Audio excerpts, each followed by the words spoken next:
Are we ready to party? Do, do, do, do, do, do, do. I'm so tired. Good morning, everybody! Or good afternoon or good evening, depending on what time it is where you are. I know I'm tired because I didn't veto that idea in my brain. We have coffee, which we'll get to. We have a cat. We gotta pet the cat. That's important. And Mage Belden just subscribed. Thank you for the 36-month resub. Happy 3 years. Thank you for all your wonderful streams. Much love and happiness to you, Kira and Moose. Thank you so much. That's so sweet. Finally made it on time to the start of the stream instead of joining right at the end. Hello, Thoyer and Hazel. Hello, Elrathir. Today is your favorite day. And I must tell you, not only is my intent to play some hardcore classic WoW today, while Thoyer, I had a dream last night while fitfully dozing that I was trying to play my hardcore classic warlock while tired and was like dying horribly and like about to die. Like the health plate looked fine, but then I clicked back into it and it was at 15% and I was like, oh no. And then I health stoned and then I woke up. So I guess I didn't die, but it's a portent of something. Today is not Meowita's day, although beautiful she is. It is not Bopsy's day to see the sunshine. May it gleam on her mallet forever. Rest in peace. It's Warlock time. I don't think she's got full rested yet, but she's got enough for me to go find myself a nice spot. Want is basically what I want out of my day today. I want to find a nice spot. I want to press a couple of dots. And I want a wand. Alright, we have enough bag slots, honestly. We got 52 of them. Recently in Arathi Highlands Adventures, I had collected the 12 motes of Mizrael and then discovered that she wanted me to turn them in deep into a deadly kobold cave, so I was pretty cranky with her. I don't know if we're gonna do that. Am I gonna vendor that? Yes, I am. We're going to Arathi Highlands. I will start a prediction if you'd like to vote with your channel points, which it should be worth noting are worth nothing and for nothing, really. But if you want to gamble them on whether or not I live or die, I will post that up. My plan is to basically farm raptors. I think that's what I'm going to do. Maybe I'll get into the ogre cave. I don't think I'm really straying much further afield than that. Should I get some hot spices to have on me? I might be able to buy some actually out at there, just so I can keep topping back up on my food. Also, I guess I can send the silk cloth to Thogna, but like, when am I ever going to be tailoring? I feel like I'm losing the steam for that kind of thing. First, your willpower goes for your professions, and then it goes for your alts, and then finally it goes for your main. I hope we make it to 60, but it's hard to focus on different things at once. Also, Azel certainly does not need a weapon swing timer. I do not care when my wand goes off. That's my wand's business. We're turning that off. Are you sliving? I'm living. BlizzCon around the corner. Isn't it, though? It's weird. Have you visited the Blasted Lands? Very pretty place. Big portal, sunshine and happiness. Struggling with the longer leveling times. I think what it was is that I started playing more retail again. Enough to let retail back into my brain. I had shoved that ghost back out the door. I had bolted the door for a while. And me and Hardcore were playing together in the haunted house, but the ghosts are coming back in. I decided to peep through the peephole and just see how many pets I had. And it's, you know, the beginning of the end. Let's fly. And then we must consume some coffee. We're gonna fly up there. You inspired me to shave my head as well. That's wonderful. How are you liking it? I hope that if you're in the Northern Hemisphere that you are prepared with some hats for winter. And if not, I inspire you or encourage you to go hat shopping. You're gonna have some warm cozies. I love it. Isn't it fabulous? Co-streaming BlizzCon? Yeah, I think so. Hats for summer. That's true, actually. Hats for summer are also important. Keep sun off dome. Keep sun off ears. Keep sun off neck. Make you look fly as hell. I get to say whatever I want on stream. What am I looking to do? I'm looking at my screenshots folder. That's not right. Am I subconsciously trying to look at pictures of my puppy? I saw him this morning. That's not what I'm doing at all. Oh, I'm launching the prediction. That's right. Oh dear. Heaven help us today. We're gonna... Prediction? Is today the day Azel the Gnome Warlock dies? One way to find out.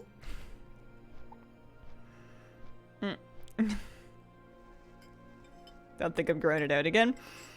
Yeah, I like to say never, but I'm not in a hurry. Today might just be the day. There's a confluence of factors that could indicate that today could be the day. But also, never underestimate how committed I am to doing boring, safe things. I'm quite committed to doing boring, safe things. Cam seems bright. Is it sunny?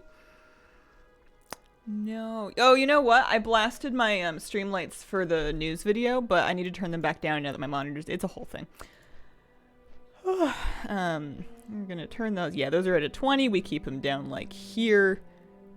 Alright, well, maybe not that far down, but, like, no need for migraines. That's fine. You can see me. Hello, I'm here. It's not like after dark or anything. What does after dark look like? Gremlin. I have never seen Jaws. I really should before I start ripping off their song. Okay, predictions up. Coffee here. I think you should do exciting, unsafe things might wake you up.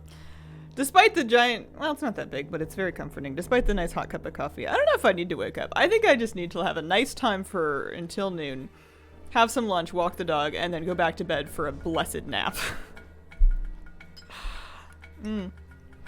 I guess that's not going back to bed until like 2 or so I suppose I could wake up a little bit. Tim, thank you very much for the bits, and McTaser2 with a 45-month resub. Thank you very much. Hazel, always enjoy your streams. Thanks for being so positive. Oh, shucks.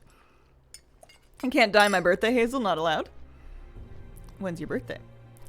I still have an After Dark theme. Oh, I was just turning my lights off. Oh, when you're 39, pushing to get to 40 by the end of the stream. For a moment, I thought you meant when I'm 39 years old. And I'm thinking, am I going to be still leveling my no warlock by then? And the answer is maybe. Today is the birthday, Hazel. Drink your coffee. It's implied, but I don't want to assume anything. What if it's a clever ruse? You know? Happy birthday, JG Brit. Cheers. Here's to you. Leveling your 47th no more luck by 39. Oh, man. Wise. I am known for my wisdom. Oh. Hey, I managed to put my shoes on the right way around after a while. What else? I got a cat on my lap. Oh.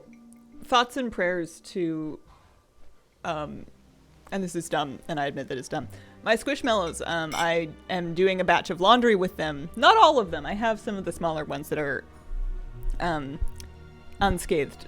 But Mr. Moose, got a hold of one of them. And he did not disembowel her. But he did make her fuzzy mane and tail quite gummy. He certainly found it and chewed on it for a while. So she's getting a bath, and I figured for moral support, I would send my 2 older Squishmallows, and by that I mean, I haven't had them that long, but I've had them longer than the other ones.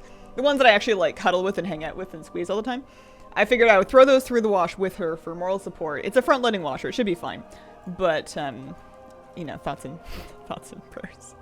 I was gonna do it later after off-stream, but then I was like, you can move laundry in the middle of the stream. Who do you think you are? So, I need a Void Walker. I need soul shards. I need a food buff. I have health potions. I have sprint potions. I have my sack button. I haven't used it in a while, which is kind of concerning. We have our Feldom. It's not concerning. It's concerning that I'm going to forget the keybind. Feldom to resummon a Void Walker once we get our Void Shard back. And we have no quests, and we don't want any quests or for crumblies.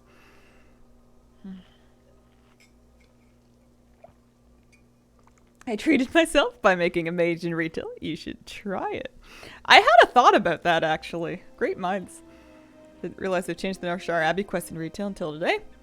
Underwater keybinding is keybound. Underwater breathing is keybound so that I can supply buffs to the people with ease and ergonomics. It's a great way of guilting them into giving you a fort buff.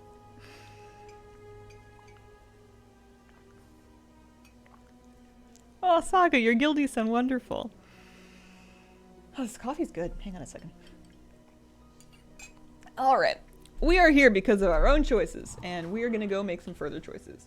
Oh, I have an unspent talent point. That's right. What was I going to get? Just another one of these. Always another one of those. Those are good. Those grant myself and Hellgrave reduced damage taken. Another day of Headless Horseman being a massive disappointment. Ooh, should I do Horseman before I do all of this, actually? Before I forget. I have to do it on stream, right? Like, you've got a point. You've got a point. Hang on a second. I know I got a food buff, but it'll hold while I log off. You've reminded me. Another squashling. I'm going to do 2 runs per day because I think it'll be pretty easy to do that. And I read some rumor that's probably absolute trash that, like, was about the first kill of a day reset being wonky. And I don't think it would be wonky in the circumstances in which I live my life. But, like, just in case, it wouldn't hurt me to do 2, like, healer queues with geared characters. Next tier sets crazy good. Yeah. Speaking of trying not to die, failed at that quite a bit while solo shuffling today, but still somehow got my priest to 1600 rating. Congrats, it's very respectable. You cruising towards your vicious war snail? Give arcane intellect. The priest carries on running. 81st attempt of the event complete. Still no puppy or dragon saddle. Oh. Oh, as long as you know, sorry, you'll be good. That priest looks crazy. Oh, you like her? I was just trying to give her a spooky Halloween transmog. And this is the best I could come up with. I don't think it's my finest work. Do you think people will start leaving groups if they lose the increased drop chance on first runs?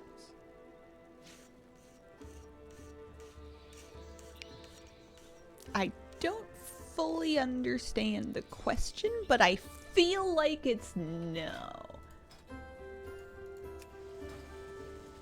What is my finest work? That's an excellent question. What is my finest work? I can't just say the Shadow Priest Mage Tower. That was pretty good work, but is that what I do? Alice is the best looking character in all of WoW. Should we do a Horseman attempt on her just for... She'll be the second character. Just for, just cause. We'll do one of the 2 of these. But then we're going back to hardcore Warlock leveling, I promise. I swear. Deciding to get a dog was pretty good. This is magnificent. He partied so hard last night. He ran like a mad dog at the dog park. He had so much fun. He found a herding dog, like to play with, that really wanted to play with him, and they were like a similar size. He was bigger, but they were a similar size. And holy moly did they run. It was awesome. You do, you were chilled. It's Saturday. Oh, finest work in transmog. I feel like my finest work in transmog is my favorite Resto Druid PvP set. I'll have to show you after this. Oh, I forgot my curses! Hang on, I gotta go get him. I gotta go get him. I don't know if this will matter, but I totally forgot. Oh, it's too late. Oh well. What do you do?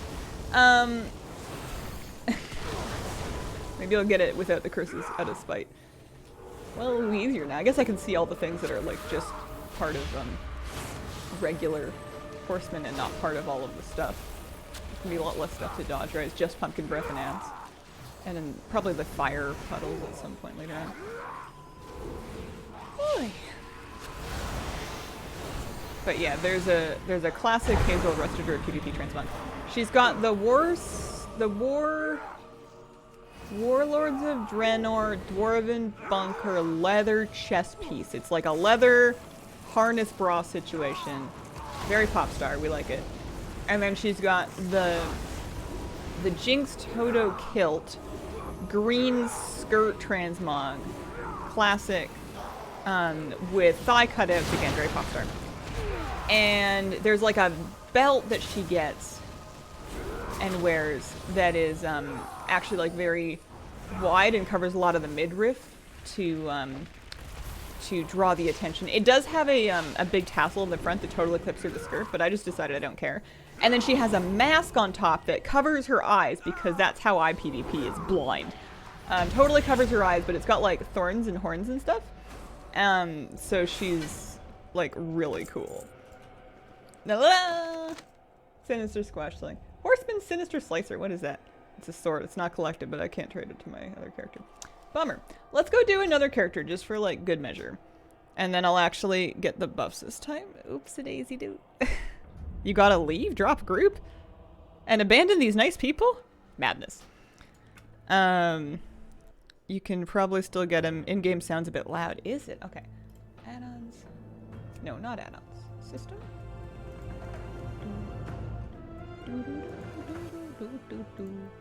Allison. Yeah. Yeah, she's pretty metal. Used to watch you in middle school and now I'm in college. Time flies, huh? Really?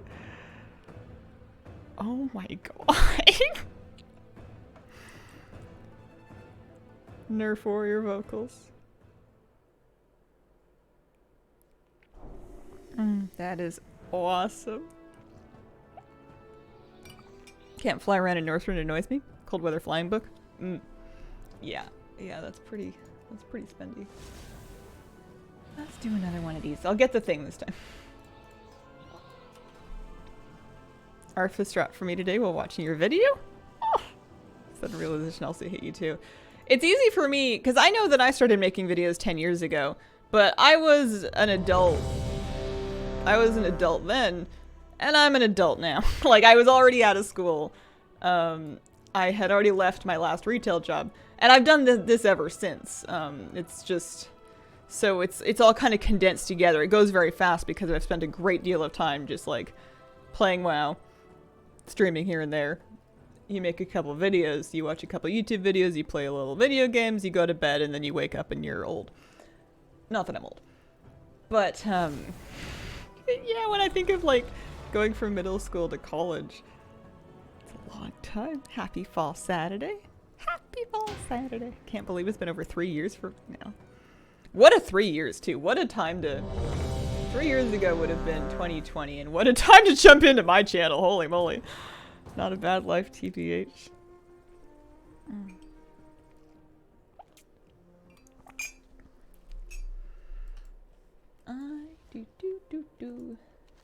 I accept all of your curses. And I accept you. Go forth and be well. Is it crazy of you saying, oh wow, what a cute pet over 1,600 times? Yeah, kinda. I think that's why it's genuinely losing its weight a little bit. It's amazing that it has any weight left at all, but it's, I can't lie and tell you it's the exact same thrill that it always has been. I'm missing a button on my bar.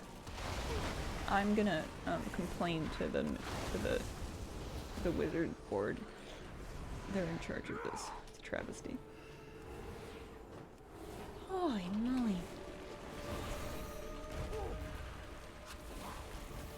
What's my big plan? I'm not spec'd into, oh, also, 7 is not... I don't think I'm spec'd into any damage buttons except for, normal Holy Fire and Smite, so I'm gonna have to save those for when my ad spawns. You can't, you kinda gotta do it. So there it is. Normal Holy Fire, Smite. I don't even think I have Chastise. My 7 button, which is normally Chastise, is Will of the Forsaken right now. There we go.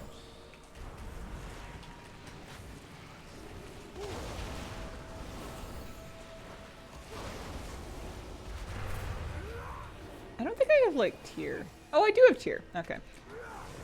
What I'm missing is excuses. I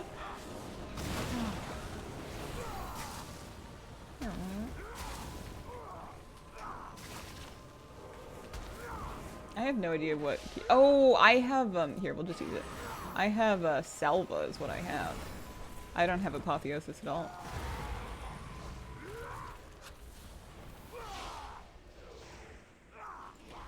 Content was a massive comfort to me, for me to vote 2020. Started watching you when you made a video about the WoD Garrison, don't even remember what it's about. WoD, I made a lot of videos that could have been screenshots.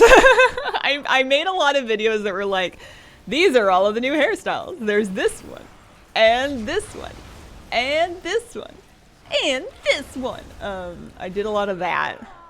WoD was the last expansion that I tried to cover class changes for every individual class because I realized that that was insanity for one person. What did I do about the WoD Garrison? Something or another. Increased drop chance of the amount is for your first kill per day per account. So, so not for all of your alts. They'll all have a chance at it because they can get the epic loot box, the lumpkin loot box. But the bonus chance, and we didn't get it, is there? The bonus chance is account wide. All right, we are not lucky. Let's go back to hardcore. Dragon armor this hard? Yeah. I'm highly concerned with Arthas. I want the pet. I don't really care about the armor. Which I think is a great way to jinx yourself into getting one and not the other. I did get the Brewfest armor after a couple of days, as it turned out. And I got that on my first kill per day, too. Back to hardcore.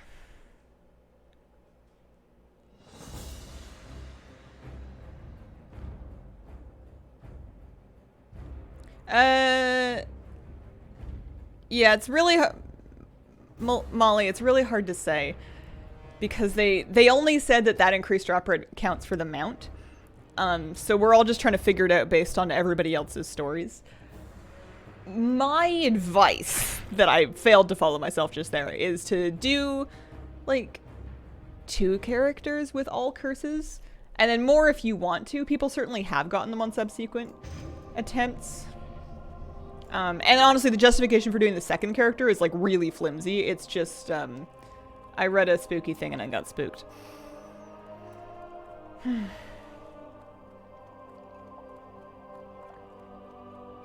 They're doing spooky transmog without the wiggly void stuff. I think that my priest must have had her staff mog not sorted because it looked like it was wrong. Oh, I forgot to show you. I just logged back on hardcore. I guess I described it pretty thoroughly. I forgot to show you the druid transmog that I was talking about. I must have a screenshot somewhere. 81 of mine have been full curse runs. Maybe I'm cursed. I do 80 characters a day. I hate events. Oh, I bet. My finest. Yeah, my finest work. I mean, I don't have any soul shards anyway. Yeah. Ask me at the end of the stream if you remember.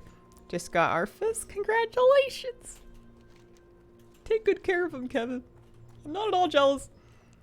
That's a 31 beast. That's perfect. Helligrave, get him. Ooh, Flabby got the Protodrake armor. Or the Velocidrake armor. Never played hardcore WoW. What is the appeal with it? Permadeath makes it... makes the stakes high in a way that makes it kind of exciting and really fun.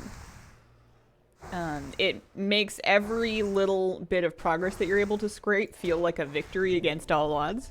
And it makes every last little bit of combat effectiveness you can grant yourself feel like the difference potentially between life and death. It makes every part of the game feel really gratifying. There's probably some like deep metaphor about life there, but I'm mostly just like playing the degenerate video game.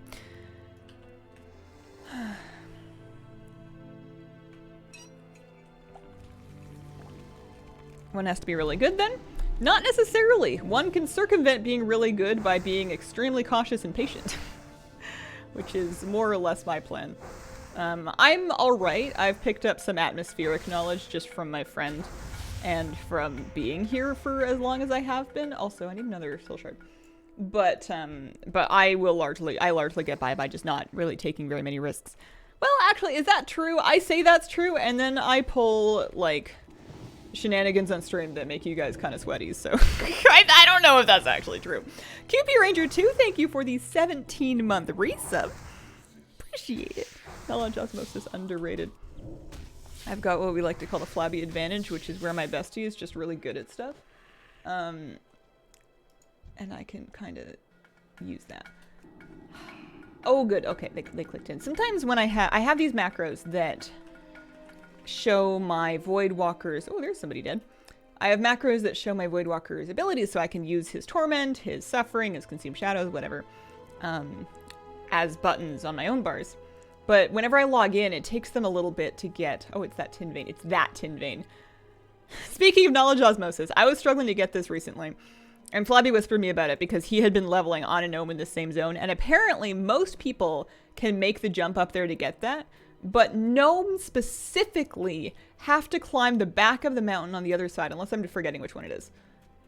Oh, no. This one's fine. This one's fine. There's another one that's over on this mountain here that I had to literally climb the back of the boulder and then go all the way over the top because I was a gnome. Which mostly just made me feel proud and excited, like I had a little badge of gnome honor, like I got gnomed, you know?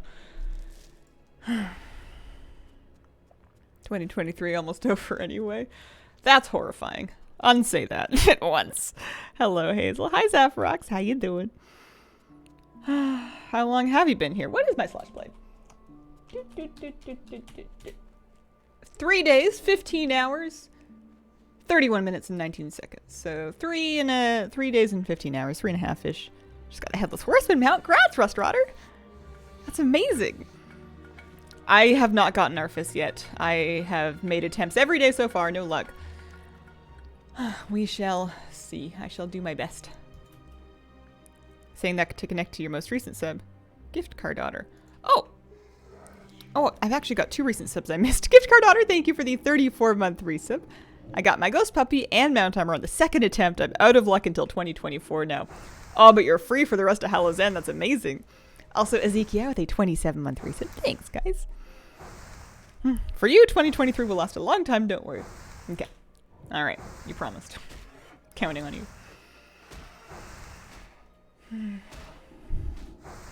Little sleepy kitty cat. Little sleepy kitty cat. Kitty cat's nice and warm. We all go back to bed later. Thanks. Thanks for the brand new sub. Thanks for the brand new sub. Appreciate it. Now these guys 36, which is less ominous than it was when I first got here. I've been leveling in Arathi since like 34-ish, I want to say. And at that point, these guys were kind of scary, but we're up to 38 now, so this is not a gimme, but it's not an unreasonable thing to farm. I am at kind of an awkward level bracket where my damage has improved a lot, which is great, right? But Helgrave's threat generation has not kept up. He's going to get another big bonus to his threat gen at 40. But until then, even with not a single Shadow Bolt or Searing Pain in sight, I didn't even train it, I am pulling aggro off him. I'm sending him in first. He's getting first hit aggro. He's getting the first taunt before I ever touch it with Immolate, and I betcha with just 3 dots and wanding, although I did crit. Here, let's keep on top of the taunting. I think he must have resisted one of my hots. Here, this one. He'll keep this one. He'll keep this one. He better. If you don't, you're not fired because your name's really cool. But yeah, that's kind of slow. Maybe I'm complaining about the level bracket, and it turns out I just wasn't pressing my taunt button often enough because I'm insisting on pressing it myself manually instead of letting it autocast. Yeah, I think that's a me problem. It's got little flamey hooves. I love mounts like the Horseman's mount that fly through the air without sprouting wings or doing anything super crazy. There's not very many of them that do it. That's one of them. The Ghastly Charger is another one. It's an old TCG mount. And they have a special place in my heart because they fly nice and straight. They're nice and small. They're easy to land. Good stuff. Good stuff. I'll finish this one on my own.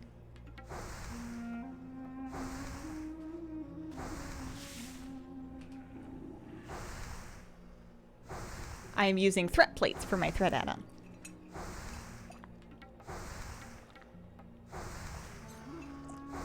One downside that would be circumvented by getting your suggestion is that I can only see it. I can only see it when I am close enough to the mob to have a nameplate up. If I'm standing farther at range, it won't show. But I don't really have any better plans for having him keep aggro, so at a certain point it doesn't really matter. I'm not really going to wait for him to get 6 thunders. I have more health than he does. He's got 1800 health and I've got 2100, so as long as I got my dots up first, and he takes like most of the hits, it's basically fine. I wish my vicious warcroaker would fly. Any reason to keep or use the abundant amount of masks you get from trick-or-treating? I believe there are some achievements that are related to them, but if you have the achievements or if you don't care about the achievements, then no, you can just get rid of them. I vendored mine. I wish your vicious warcroaker would fly too. What if it was like just yours? I used to make that joke. I thought, I want them to let my mount fly, but just mine. Give my, you know, Lunar New Year dog mount dragon riding, but so as not to upset everybody by how janky it looks, just give it to me. I won't tell anybody. Yeah, it's a good joke. I know, right? I'll be ready for my Comedy Central career any moment now. I have the achievement for the masks. Yeah, you're set. Favorite flying mount's the flying lupine mount. Wish the vicious versions flew as well. Flying lupine mount. I feel like I should know what you're talking about, but it's not computing up in the skull jelly. I've mainly remembered that I have more vicious war mount grinding to do. I just need to schedule some sessions. You can turn off trade chat by typing /leave space trade. Or the channel number. Either will work. I leave trade and general chat. And sometimes local defense. All the time. The only time I ever go back in is I'll opt back into general chat if I'm leveling in Duskwood so that they can tell me, or I can read if people are warning about stitches on the road. But, yeah, I found public chat channels in Classic get really ugly. Not always, but often enough for it to be something I didn't really want to look at. Heartbound lupine from Oribos. Protoform dog that swam in the air? Yeah. Flabby Express seems like a good idea for that grind. Yeah, I think we'll have fun. Maybe we'll make a drinking night of it like it's 2021 again. For a brief moment, there was a disabled chat button. Seems to have gone. Make a new tab for trade. Headless Horseman's always been my non-dragonflight mount. So unclunky and clean. Shove them in separate tabs.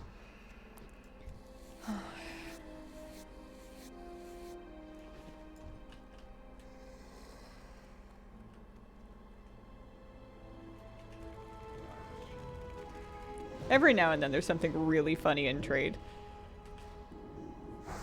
But I don't think it was happening often enough to justify how often I wanted to just bleach my eyeballs. Thoughts on reclining sofas? I'm nervous about them because of my cat.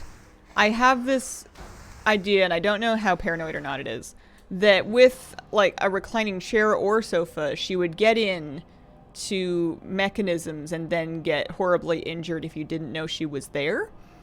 I don't know if that's like a thing that can happen, but I have a weird paranoia of them for that reason. If no cats were present, I think they're probably pretty comfy. I don't know if they're like the most, you know, architectural digest fancy thing to use, but I don't think that should be anybody's metric for what they put in their house. They should put in their house things that make them happy and make them feel like they're at home. Reclining sofa, valid fear, valid paranoia. Yeah, I see cats outside that are like hanging out under cars as well. I know they like them because they're warm after they've been turned off and stuff. And that always just makes me nervous. Got rid of ours, got ottomans. I just, I become a pretzel. I squish myself into a donut and I shove myself into my couch. Or I'll recline sideways. I'll lay sideways in the couch and twist. I've never found like laying out flat like this and then trying to watch TV or something with your head straight up like that to be very comfortable. I think people probably do it. That was always the main orientation for people that I saw anyways that had televisions in their bedroom. And beyond the debate about sleep hygiene or whatever, that never looked very comfy to me. Praise me so much with them under the car. It's not a horrible idea to check underneath your car. Even if only quickly before you get in and start it if you've been parking in somewhere that you know that there's neighborhood kitties. Sleeping in the engine of our car. Lived a happy life for 5 years since, but it was a bad one. I've heard, you're not the only story I've heard like that. Only if I have a bajillion pillows and giant stuffed animals behind me.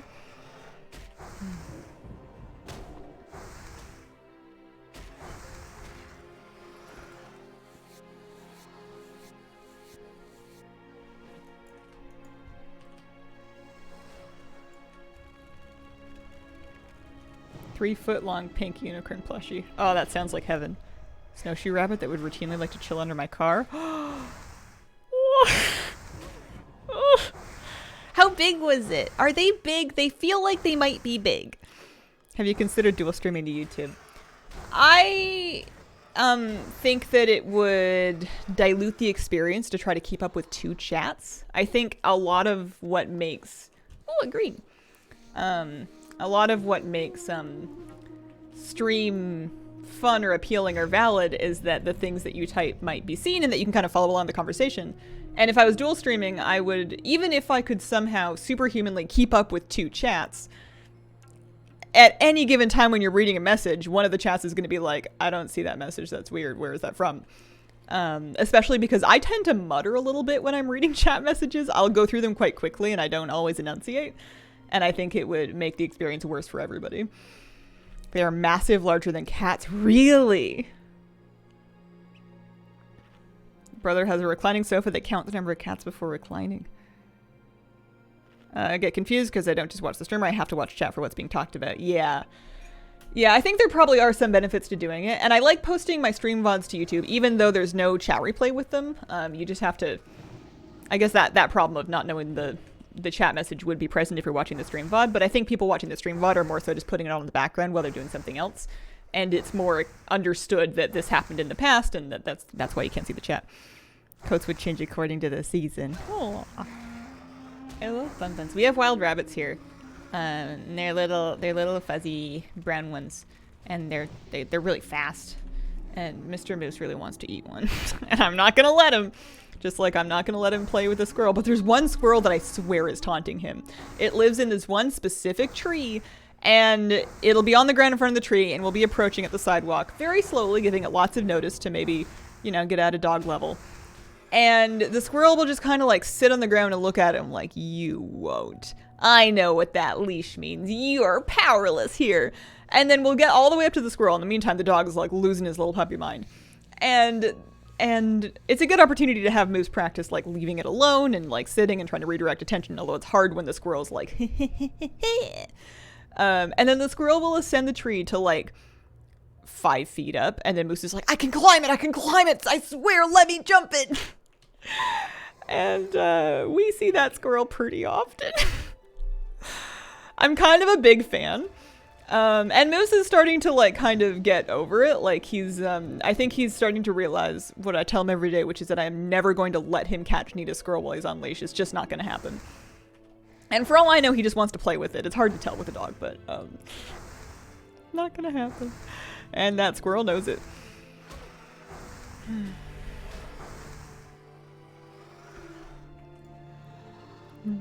Amount of times I've watched a VOD went to go reply to something. Even without chat overlay, find it easier to follow along with. Thanks. Did I post a stream VOD of the Dragonflight launch? I feel like I must have. Let me see if I can find it. This is a safe and sane thing to do while you're playing hardcore, right? YouTube dashboard. Content. And then launch. What words would I have? Shadowlands launch stream. BFA launch stream. Dragonflight. You're right. I don't know if I... Or if I did, I might have named it something weird. Wow, my hair looked kind of different. Oh yeah, I had curls for a while. What's happening here? Release date rumors. Profession talents. New pets in Dragonflight. Dragonflight Alpha. Track through customization. I guess I did make some Dragonflight videos. Is Dragonflight really coming out? Yeah, I'm not seeing the stream VOD. Maybe I never posted it. If I didn't post it, it's gone. Unless I saved it as a highlight to Twitch. Vagar95, thank you for the 11-month resub. Fascinating how animals have their own personalities. Squirrel used to taunt one of our cats growing up. One day we found the squirrel in the back porch. Oh. Dog runs after squirrels in the yard, and every time she catches up to one, trips over her feet, tumbles to the ground. Curls, bangs, straight hair, no bangs, hair, no hair. Been a journey. I'd hate for anybody to get too invested in one particular hair look, apparently.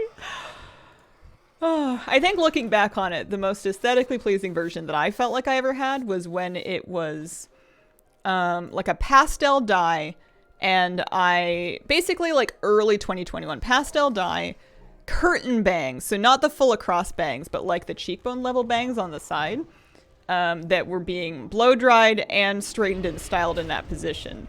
It looked very nice. It was so much money and effort and hair damage to keep up with. It was not a very sustainable thing, which is part of the reason why I'm bald now. Not, my hair didn't break or anything. I just, I didn't want to keep spending that kind of money on it. And that kind of time and that kind of stress about like, oh no, it's wet. I have to book another 4 hours to go get it completely wet in the correct order with the correct products and then completely dry again. It was just so much time. But it looked very nice. I got a couple of nice pictures of my vacation. Really invested in this pink short hair. I think I'm redoing it on Monday or Tuesday. I'm very excited. It's long enough now that I can get bedhead. And this is unacceptable to me.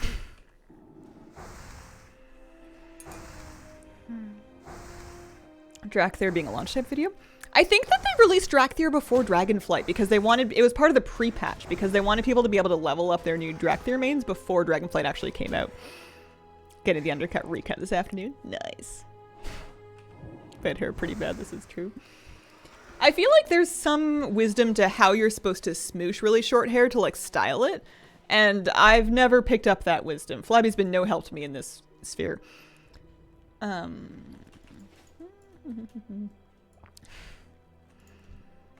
So, yeah, I got nothing. I just make it really short and then it can't misbehave. I do like the idiom English has for it. Cowlick, love it. I think a cowlick is a little bit different from bedhead. A cowlick is when you naturally have a section of hair at the very front of your hairline that grows in a different direction so as to push it like up or away or in a contrary direction from the rest of your hair. Britt said that I had one, that my hair grows in that pattern too. I guess I'm just not very hair smart. I don't know if I notice it myself at home, but Elvis would be like a notable cowlick.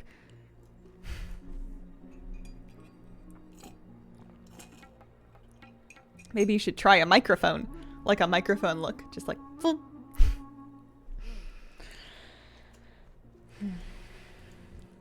Cosplaying as a Shure podcasting mic for Halloween. Somebody's got to do that. Same ballpark for my brain. That's totally fair. That's totally fair. I just wanted to talk about cowlick trivia for really unclear reasons. Somebody said something in my stream ages ago, and it wasn't a regular, and they could have been just trying to like start a fight. But they said something about how I always have to be right. And at the time, I thought, well, that's silly. I'm streaming. Half the point is to answer questions or to just like chat about stuff. But the more I think about it, they might have been onto something. They might have caught a ban, although they were being pretty aggressive. But there might be something to that. It's a little unsatisfying as a streamer to just be like, I don't know. But I can certainly try and redirect to other people whenever I think other people will have more expertise. The thing I do try to make sure I do is disclose what I'm guessing, which is often. I try to be very clear about I don't know, but I guess, or I don't know, but I think, or I don't know, but I heard a thing. And I try to make very clear that these are not peer-reviewed statements. This is me talking out of my butt. But if you didn't talk out of your butt, it would be hard to stream. But I think there might be something to that. Who likes being wrong? Scientists. Well, good scientists. Because that means that they've learned something. I have a cowlick in my eyebrows. It's so weird. Oh, that's funny. How you liking hardcore? Seems chill. It's nice. It's... Oh, I'm gonna get whipped. Oh, no, it doesn't matter. It's nice. It's nice and straightforward and simple. I have a very uncomplicated job this morning. Better to say I don't know than pretend you do know the answer to whatever.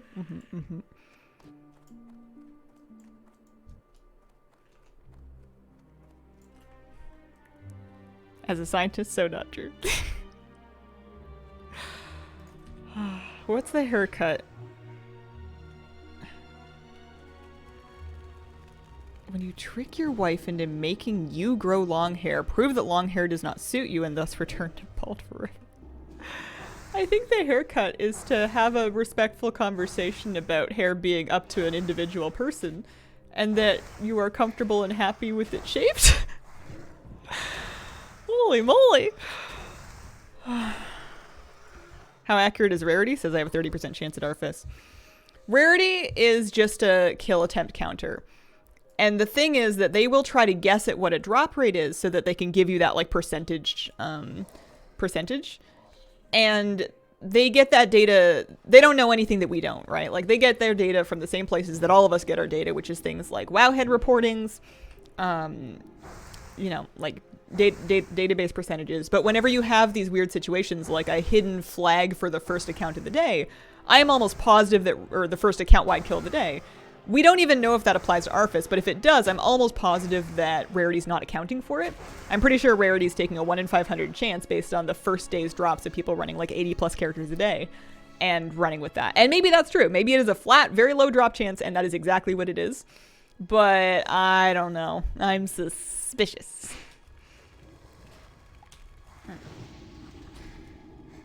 Kitty cats are really warm.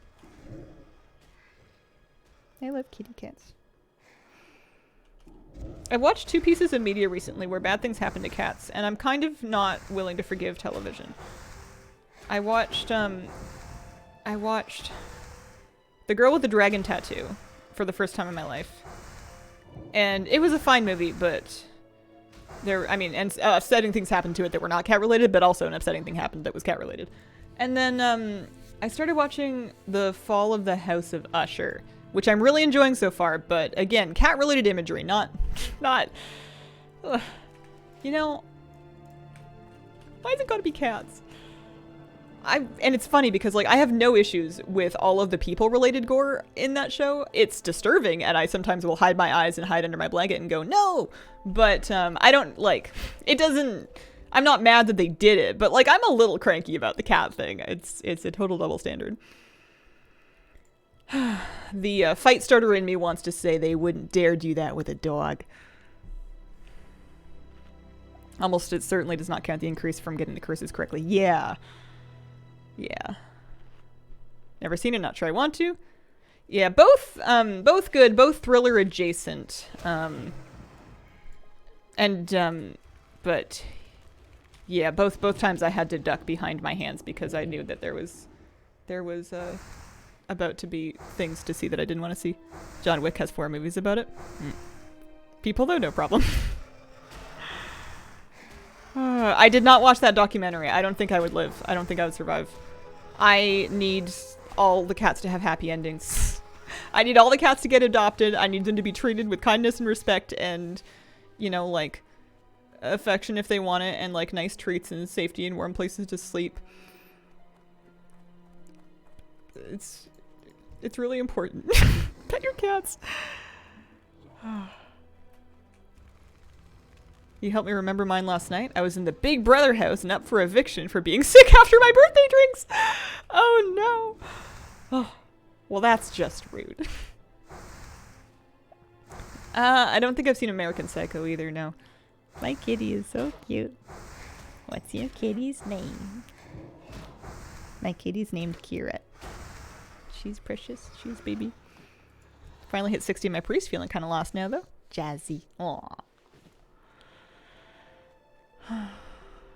Jazzy sounds real sweet.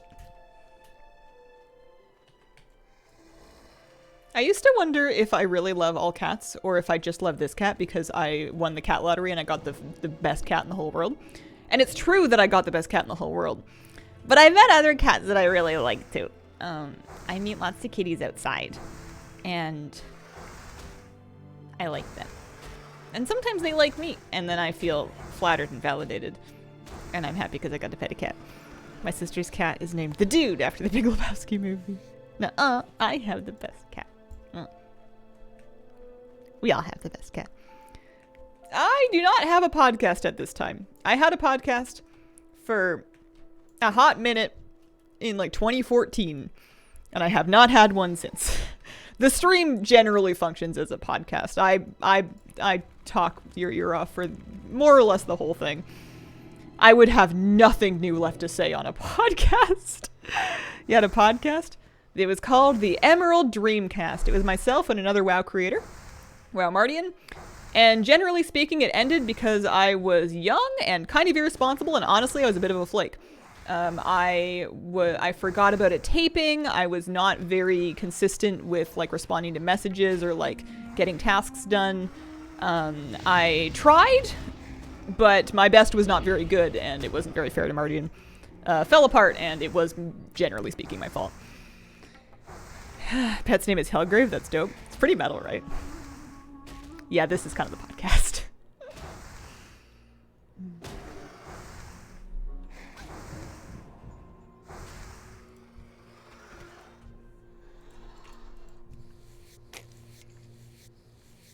Dreamcast or Dreamcast? I don't remember. We never got to the point of, like, copyrights or anything. There's another new WoW podcast with Liquid Max. Oh, cool. I did a couple of podcast appearances as well. Not in the last couple of years. Especially not since I started ghosting my email inbox. But I did a couple of them in, like, the late 2010s. And that was always fun. Every now and then, because WoW is such a wide and diverse topic, there would be topics where, you know, the host would be talking about something that I just had really no grasp on at all, like a lore thing would be one example of them, and it was, I would feel a bit bad for trying to come up with a take because it felt disrespectful to all the people that had put a lot of genuine thought into it, because I was just kind of coming up with anything, because I didn't want to be rude. But that didn't happen very much. It was usually relevant, though. I'll be back. It was 2016. Was it really? Wow. One step away from living totally off the grid. Made the mistake of doing the Goblin Heritage with a rogue. Offlet playing was the hardest content I've done in a while. Goblin Heritage. I don't even think I've done that yet. That spider poisoned me. It wasn't very nice. I would never poison a spider. Although I am known to occasionally squish them in the shower.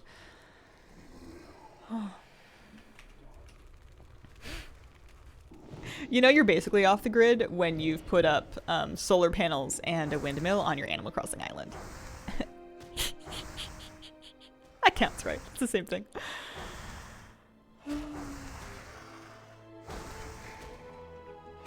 Goblin Heritage was weirdly hard when I did it too. Oh. I'm getting kind of nervous for it. Sounds like you've been living your best life. Yeah, here and there. I need to make a pact with myself to only play it after I'm done doing everything else I need to do for the day, because otherwise I will get too comfy playing it and I will be unable to rouse myself back into productivity. This is also a problem with watching shows of any quality on TV. But yeah, it's really fun.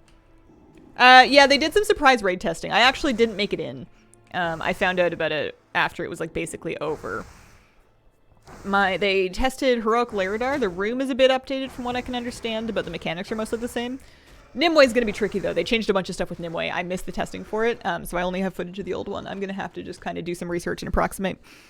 Love your sweater. Where have you bought it? This is from the Blizzard Gear Store, but I bought it in 2017-ish. I don't know if they carry. I don't think they don't carry this one anymore. Thanks for the 3-month resub. It's in pretty good shape for 2017. The letters are felt and they're sewn on, as opposed to being screen printed or anything like that, which I think is part of how it still looks so good.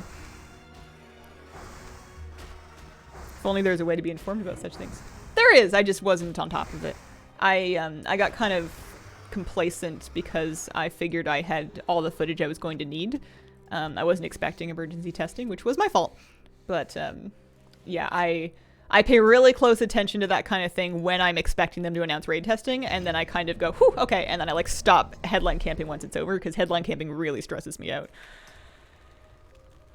It's like, it's the same thing as inbox camping when you're expecting an email that's actually important.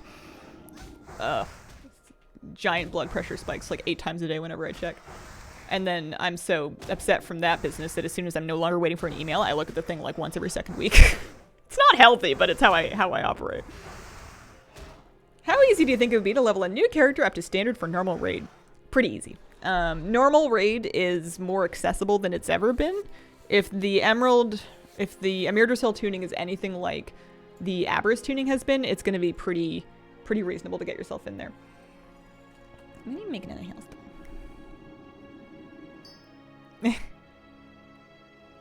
Last minute is necessarily your fault. Disruptive to people's lives. I think my regular raid testing group also didn't do it. So I would have had to have dug something else out last minute anyway. But in all fairness, raid testing is not for me. It's for Blizzard to test their raid, and as long as they can get what they need out of it, my needs are completely secondary and incidental. And I'll make do. I always do. Invited to a normal prog? Oh yeah, you'll be great. Thoughts about the rumor going around? The augment rune indicates the end of Dragonflight. I think that's highly credible. The augment rune plus there being an AOTC mount for this last year. I think this is the last raid of Dragonflight. I think it's weird that it's coming out like a year after Dragonflight launched. I don't know if we've ever had an expansion cycle that tight before, but they dumped a ton of content on us in that year. They might just be speeding up the expansion launch cycle. We'll have to see. If they do speed it up, they can probably squeeze more money out of us. You can sell expansions more often. I want to take the mage today. Yeah, you got it. We didn't. Expansion had so much momentum. It's lost a lot of it recently, though. At least in terms of the public opinion on it.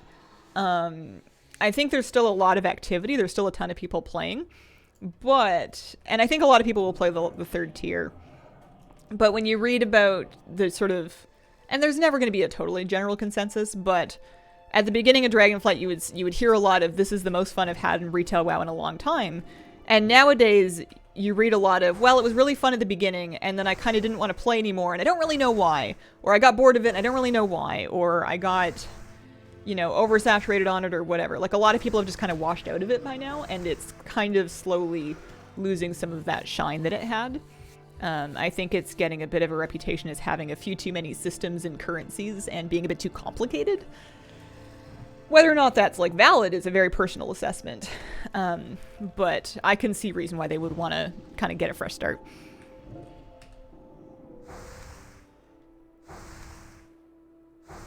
As an adult, I just ordered lens cleaner and microfiber cloths. It's new undies for post-surgery. Why is this adulting?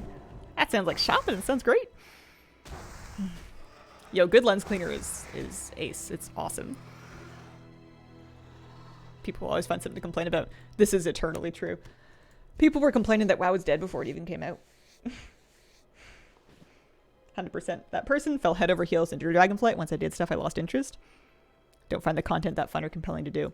I think there's a really interesting thought, and this might be total bull, but one thing that they did in Dragonflight that was originally really well received is they made a lot of the content not feel as mandatory, right? Like they made a lot of these things optional. A lot of things that in Shadowlands you kind of had to do, like renowns, and you had to do Torghast to get your legendaries. You had to engage in these systems to get your power up for raid. In Dragonflight, you can raid log. You can just kind of pick and choose which parts you want to do, and you don't have to do the rest of it. Which is, in theory, great, because you have way more fun doing a thing because you wanted to do than because you felt forced into doing it. But to some extent, there's a chance that making these things feel less mandatory to do has trickled down into making them feel boring or unincentivized to do. Like, people say, well, I could, trying to think of an example. I could do these new public events, or I could do these rares, but why, right? Like, if the rewards aren't on them, an MMO audience isn't really going to engage with content very much, and they're going to get bored and they're going to move on. I think that in the process of making Dragonflight less World of Chorecraft, they actually made it World of Get Bored and Go Play Other Gamescraft. As much as we complain about them, chores to some extent keep people engaged. I don't know if daily requirements, I don't think I'm complaining about the whole thing. I don't think I would turn it back if I could. I do reasonably well at picking and choosing things and then kind of getting into them to the extent that I want to. But I don't know if it's the best thing for overall engagement long term. I think it's just what I like. That was the last quest you completed in this warlock. We did some Highlands quests. We did the ogre. We went into the ogre cave. We killed the guy that does the silence thing. Porgrush Cold Rage. We killed him for a quest. That was fun. Maybe the pacing. Loved retail. Feels not as fun. Need something back in Azeroth. Yeah. I think that a lot of what they did with systems was good. I would like to see, and I'm not an expert, I'm just another person sitting in a expensive chair talking stuff. I would love to see things simplified and streamlined a bit. I think a big part of why Classic and Hardcore Classic has resonated is because the gameplay loop is a lot simpler. And as much as there's like weird, you know, archaic, grindy things to do that you need to do, it's not as much of an arcade machine, and you don't have to figure out quite so many systems just to live your life. I like the systems, but I think they can do a better job of maybe pruning things that don't need to be there. Or like you ever wrote a piece of fiction or something for a school project and you're in love with the whole thing and you think it's all really great and every character and plot point and event contributes towards the story. And your teacher's like, it's great, but you need to edit this down. You need to find some stuff to lose to tighten it up. It's too long and it kind of loses the pace of it. And you're like, but all of it's good. And they're like, we're not saying any of it's bad. We're saying you need to tighten it up.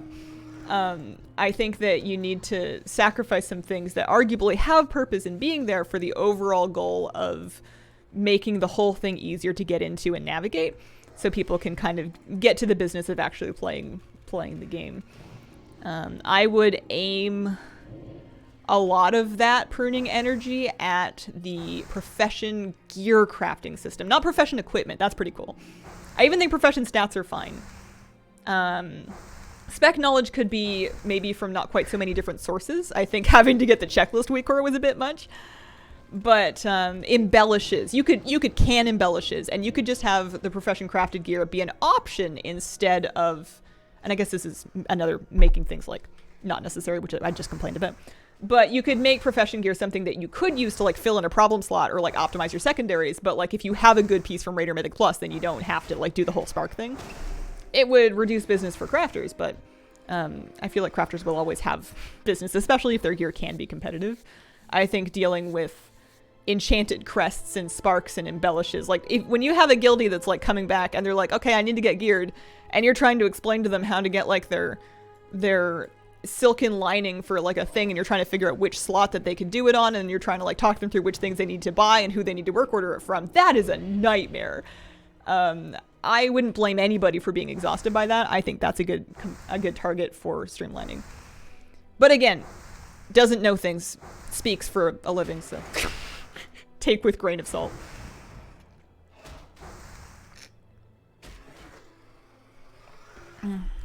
Need for compelling, engaging gameplay in retail? Personally, I find the core gameplay actually quite compelling and engaging. I really like playing classes. I really enjoyed an Aberrus because of how easy it was to get their gear caught up with upgrades. Getting in there on different alts and being like, I'm going to get my DPS up on a BM Hunter. I'm going to do it on a Fury Warrior. I'm going to play a Shadow Priest. I'm going to try out Holy. I really liked, I liked how the classes played. They felt fun. They felt different. They felt unique. It felt like a fun challenge to play them. I think gearing coming from so many different sources makes catching up overwhelming, but that's not a huge part of your overall long-term goal. I think the core loop of progressing through a raid and through pushing keys and playing the class is fundamentally fine for me. Personally, for me, subjectively, it's fundamentally fine. That part's really good. It's other stuff getting in the way of it that makes the whole thing a little bit exhausting.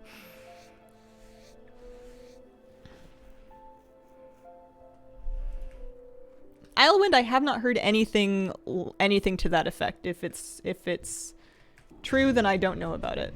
But there's also a lot of things I don't know about. Let me eat a fresh piece of food.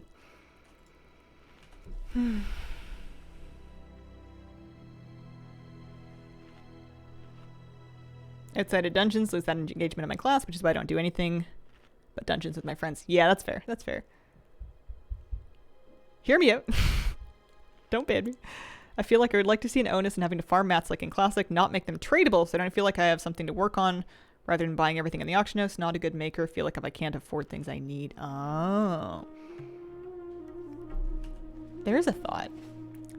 I don't think they'll do it, but that's an interesting thought. Gearing with Crest became too easy. It was very fast this time around. I think they made it very rewarding to kind of help incentivize people to come to grips with it. It was too fast. People were done too quickly, in my opinion. I think they know that, and I think they're gonna pace it out a little bit more next time. What could they do to make World Events outdoor content feel compelling? It's a tough one because I think what makes a game compelling or what makes it fun or engaging is different for different people. It's different under different circumstances. Sometimes it's about the incentive. Sometimes it's about the gameplay loop. Sometimes it's about the cool factor and the fantasy of it. And different people will value different parts of the experience. So it's missing something. And all you can really do is think about what kinds of gameplay you do find engaging and try to puzzle down what the difference is. But that game makes me tired sometimes, so that's when I go, whew, I'm glad I'm not a game designer. I just get to sit here and complain about it. Thank goodness. And then I drink my tea and pet my cat and go back to bed. It's a pretty good life. People can answer the hard questions. Although they do make a mint on the on all the microtransactions and stuff, so it's not like they're not making their money out of it. I don't know if the game devs are making a lot of that, but the company certainly is. Fun to think about, yeah.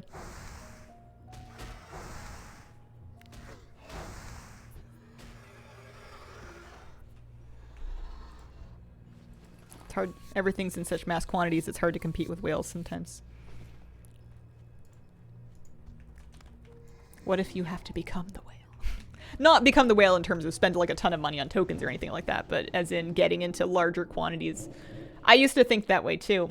And it wasn't until I think BFA that I started asking questions about how people with a lot of gold got a lot of gold and what was making them different from me. Because it was kind of funny. Like in real life, you can make all kinds of excuses of like, I didn't start from the right square. I don't know the right people, or I don't have the right skill set, or I didn't get the right degree, or whatever. You can make you can have a lot of different reasons why you have a certain amount of money, and a lot of them are extremely valid.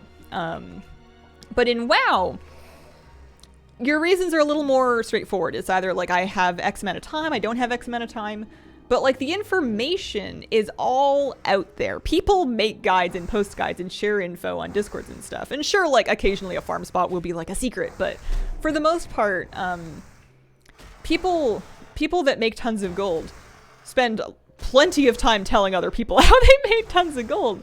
And I started to realize there wasn't a whole lot that was fundamentally separating what I had access to from what they had access to. They weren't like, you know, networking harder than me or anything like that. They were just doing different activities. And when you start getting into some of those bigger quantities of gold, you can start doing bigger investments and moving bigger stuff. It's not something you necessarily have to spend real money on, but it's a hobby of itself that has its own whole metagame and in-knowledge and stuff. It is certainly hard to compete with that casually. But I think that casual gold making outside of the auction house, I think you can. You can casually gold make on the auction house, but doing it without the add-ons and the knowledge and stuff is going to be hard. I think people that are looking to do that are more likely to end up doing things like raw gold farming from world quests and dragon races and mission tables and stuff like that. You can do pretty well off of that without needing to involve anybody else. Oh, this is a little bit dense, isn't it?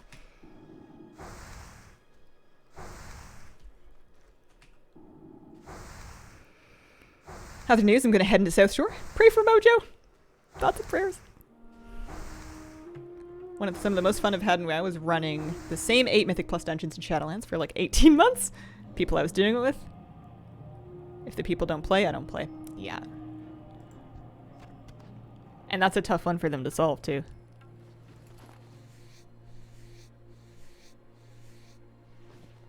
A lot of WoW complaints. It's still the MMO I hear of people playing the most. I think that it's still very good. I clearly like it, but it's a changing landscape, and it's a changing media landscape too. I think that people are getting accustomed to different levels of stimulation from their entertainment. Things like YouTube Shorts and Instagram Reels and TikToks are kind of changing what people expect for how fast-paced and flashy and rewarding things are going to be. And when an MMO tries to keep up with that, it kind of goes against some of the fundamental fabric of what made it a compelling MMO in the first place, and you end up in kind of like this weird place. It's like a 20-whatever-year-old game, or going on it anyways, and It's got some growing awkwardness where it's modernizing and it's doing a reasonable job of it. It could have gone under ages ago and it hasn't. But it's always going to have some weirdness because of how much it's changed and because of how much it can't change, because it's always going to be an MMO. Streamer says game she plays every day for hours is good, more at 11. Now, I don't watch a lot of streams, but I feel like that's actually not the norm. I feel like the norm is to say game you play every day for hours is not very good because you've been playing it for hours and you are so sick of it because you feel like you can't play anything else because your livelihood and the people that depend on you are now depending on you to keep playing this game. And therefore, even though it's no longer fun for you, you cannot leave, you feel trapped, and everything about it irks you all the more because you think you cannot get out. I don't watch a lot of streams, but if I had to guess. I have a lot of aggro. Hellgrave, do you want to take that one back? Have that one be your buddy. This one will be my buddy. Okay?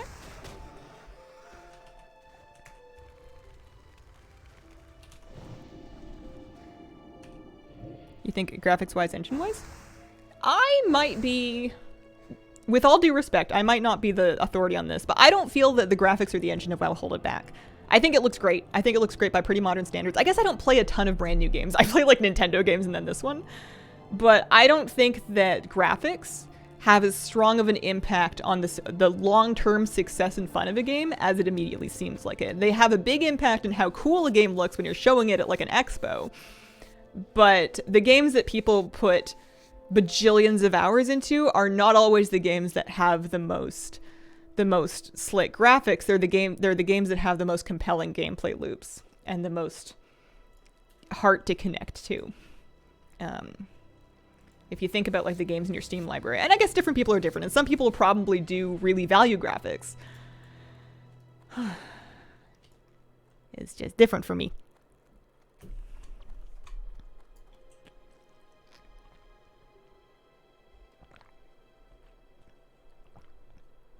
Most WoW streams just raids, PvP, or keys. I want Blizzard to bring back tabards for rep gain. Don't know why they got rid of that. I want it to be a thing again. Old school RuneScape still popping up. Yeah, when I think of games that I've really enjoyed, Stardew Valley comes to mind. I can play that game, and I can play it exactly the same way every time. And I can sink 100 hours into each save file every time with no self-control or moderation. And it's pixel art. It's beautiful pixel art. But for a long time, I wouldn't even try playing Stardew Valley because I was like, it's just too dated. It's not modern. I would rather play a modern game. And then I finally tried it, and I've been in love with it ever since. I've bought it like 4 times. I would buy it a 5th just to give ConcernedApe more money because he's given me that much joy in my life. He doesn't need my money, but I would give it to him anyways. What are other games that I put tons of time into? WoW. Well, WoW's one. Hardcore Classic versus Retail. Classic certainly does not have the same kind of visual fidelity that you see in Retail, but I've dumped a good chunk of hours into that recently. People play a lot of Minecraft. It's a factor, but it's not as big of a factor as it. I don't think that it would be worth spending a ton of money on. How is your island doing? It's going good. I have 1 villager slot left. I need to sell the land for it, and then I can go looking. I'm trying to get a grumpy old man villager. I'm still missing one of that type. So I can either get a ton of Nook tickets and hop islands looking for him, or I can let Tom Nook sell it and hope that he gets me one. I think he's likely to. But I'm happy-ish with my villagers so far. I have a couple that are overlapping with each other too much. I'd prefer for them to have more distinction. So there's a few that I won't be mad at if they want to leave. But I got a really cute little duckling named Molly who's going to move in today, I think. So I'm really excited about that.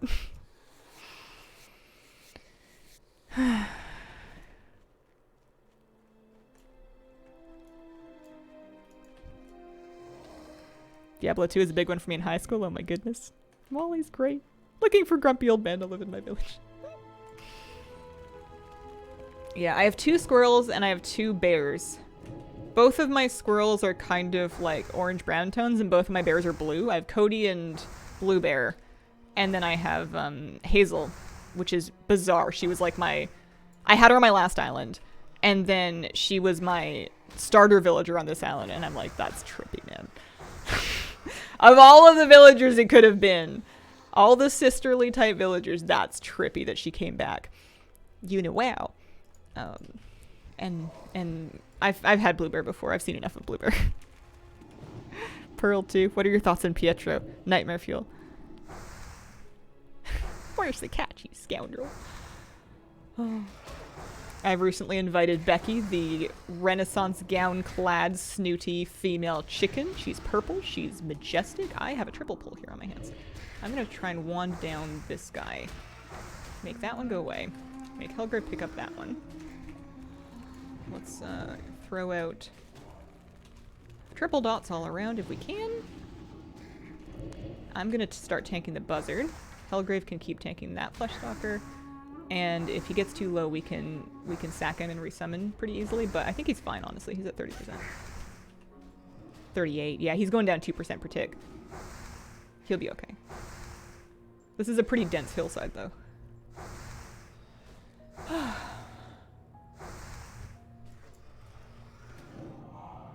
Happy with that.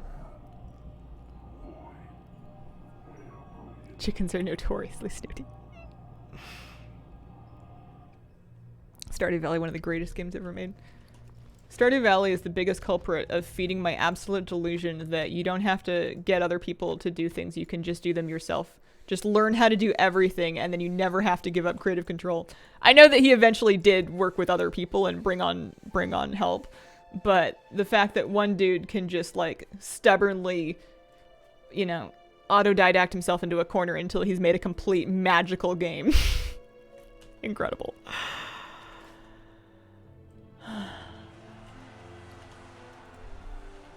Yeah, from the development side.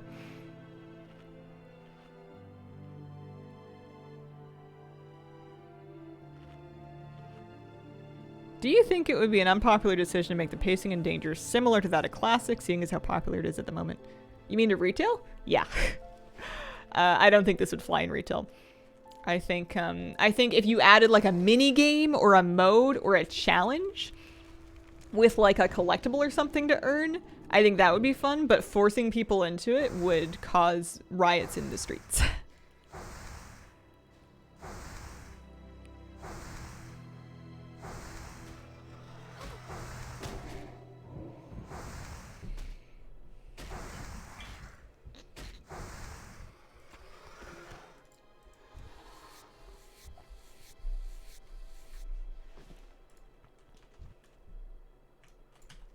I have leather. I have 22 bags left.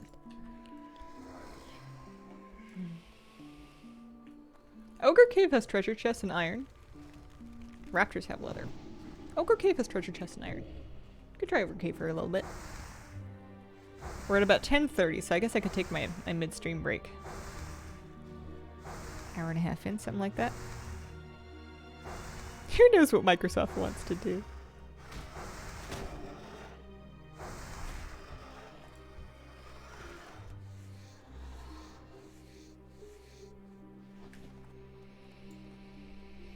In the past in retail, whenever a mob has taken as long to kill as it takes me to kill mobs right now in retail, I have been deeply frustrated with it and like really impatient.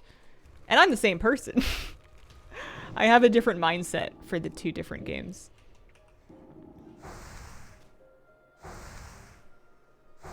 Multiple premium tier trading posts. Yep.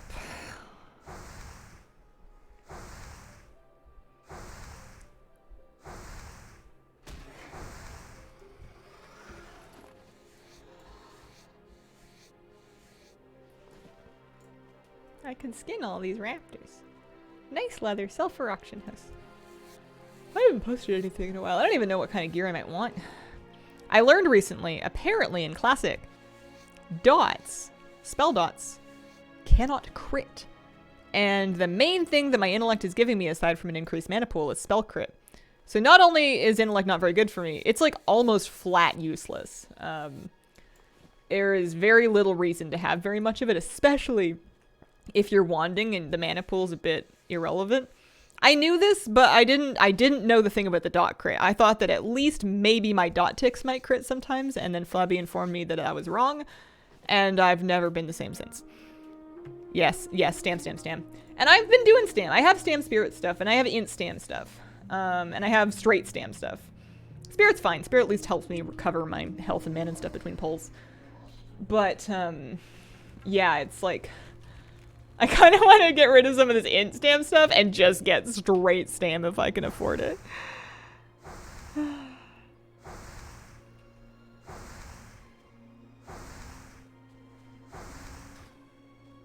You can get spell damage on the items in the form of like plus shadow spell damage or plus fire spell damage, or like this thing is all magic damage up by a flat amount.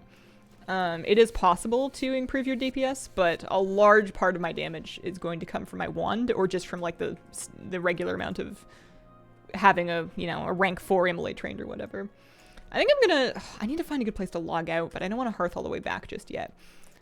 If I maybe run up the hill a little bit, maybe I'll run back to the road actually, because I want to take a sharp break.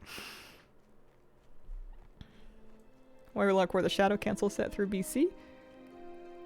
The bridge? Yeah. I'm gonna head back to this. Whoa, that's a lot of raptors. I'm gonna do something mildly dumb, and I'm just gonna log out right here. I'm gonna watch my character log out, which is good, but if I log back in... No, I can't do it. I can't do it. If you log back in and you have one aggroed on you, it might get a couple hits off before you notice. Plus, there's that thing in Classic where you log in and you like don't get the health from your stam gear or whatever. Like you log in at half health. That would stress me out. So we're gonna make our way back to the road. Wow, that's a lot of dot resists.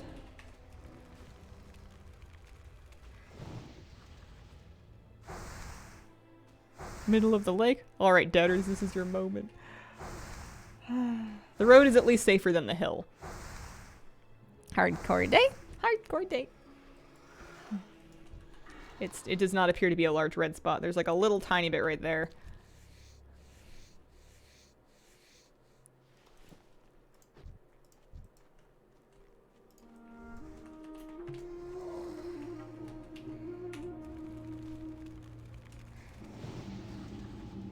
Wandering letter carrier with 5 units.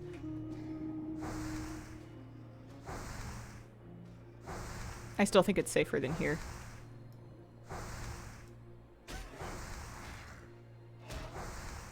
Is that a hill you would die on?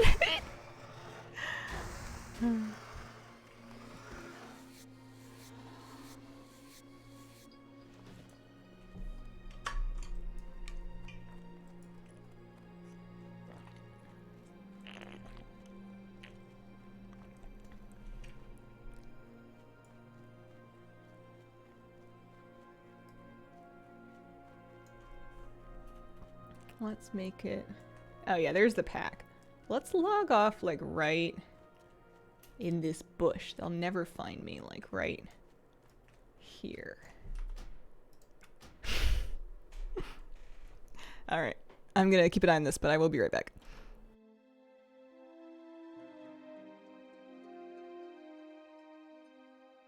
I was level 38. Kitty Cat was here, but she left. Let's see here. We're heading back in. I lost 130k points in betting Hazel 1.0 would live. Oh no! Listen. We've never been more fine. I wouldn't make you lose your points on your birthday. Right? Right, guys? Twitch likes to shadow ban people using VPNs. Oh, weird. That... very strange. It's steady. Nice. Let's go, just for a change of pace and scenery, work our way through to the Ogre Cave and go poke around, do a couple of laps through there. I'm feeling better about it now that I know that I can do Core Grudge Cold Rage if needed. See, you log in at half health. That's the thing that makes me nervous. Cave. Nice safe cave. No danger. Nice friendly ogres. Bring snacks. Leave with hugs. I had to put my my plushies in the dryer. I need to see if and this is gonna sound insane, if Revalia, the disco zebra's mane, fluffs up to its pre-moose attack levels, or if she's forever altered now. What was your rested at? I have 52k rested experience available to me. 52k.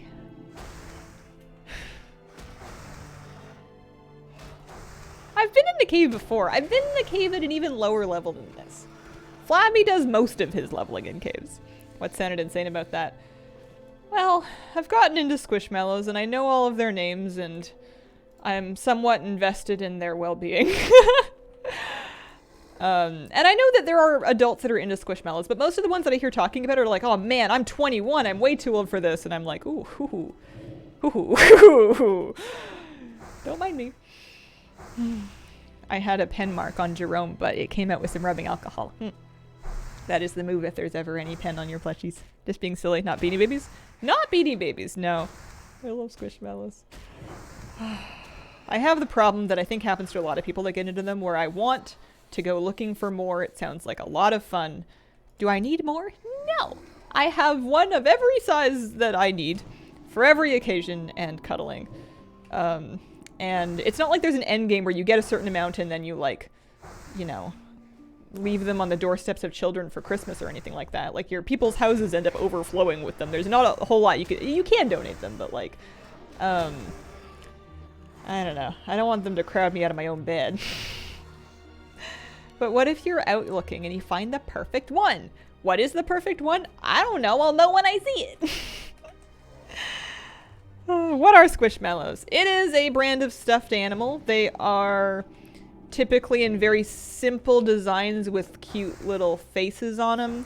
They have biographies that you can look up online or read on the tags in some cases that have cute little facts about them and a name. It's basically like a modern day Beanie Baby, but the filling is like a polyfill that has some amount of spandex involved in it, which makes them very marshmallow-like and springy to squish. And they're typically made out of quite a soft polyester, sometimes with a couple of different types of level of floofiness, which is sort of like a sensory stimulant for people that want like kind of like a nervous cuddle fidget situation for anxiety. But generally speaking, it's a cute thing that you can smush. This is a Squishmallow. This is a small one. I am not sponsored by them. They just got me, all right? This one is called Maeve. Maeve is non-binary. Maeve is a manatee. And Maeve sits on my desk. And Maeve sits on my desk right next to my little clock, and then Maeve tells me how long I have to work before I can get up and go see my puppy. I'm 31. Everything's fine. Oh, it's a very nice stress ball. Yeah. I that's largely what they function as. Do things you enjoy things you enjoy. I suppose so. I think my conflict comes less from the fact that I'm like too old for it, because I don't think that's a thing. But more to the fact that it is a materialist consumer impulse that does not actually benefit my well-being beyond having the ones that I have. There's very much a culture of you need more, and it taps into, well, any kind of compulsive behavior, really. The research showing manatees can be non-binary. You'd have to talk to the manatee. 39, seriously considering getting a Squishmallow or 10. I love them very much, but I do see how people let them get out of control, or how they become out of control despite your best intentions. Yeah, they make me happy, but I think it becomes a problem if a large part of that happiness is about the thrill of hunting for and purchasing and bringing home a new one, and if it stops being about enjoying and appreciating and actually cuddling with the ones that I have. I think kind of like with WoW Pets, like if you you get your first one, it's really special, and then you get your 1600th one and it's kind of turned into something different that's not as fulfilling anymore. But it's hard because they're quite smart with the way they've done it. They have a bajillion designs. They're constantly coming out with new ones. All kinds of different retailers have different exclusives, and it's kind of like a bit of a gamble. Like whenever you go into any given store, and tons of different stores carry them, you never quite know who you're going to see there. There might be seasonal ones, but you can find like really random Squishmallows in really random seeming places, or at least that's how it feels. And if there's like a particular animal that's your favorite, or a color scheme that's your favorite, or you just read like a tag and you're like, oh my goodness, they're just like me, I have to take them home, then it's like a thing.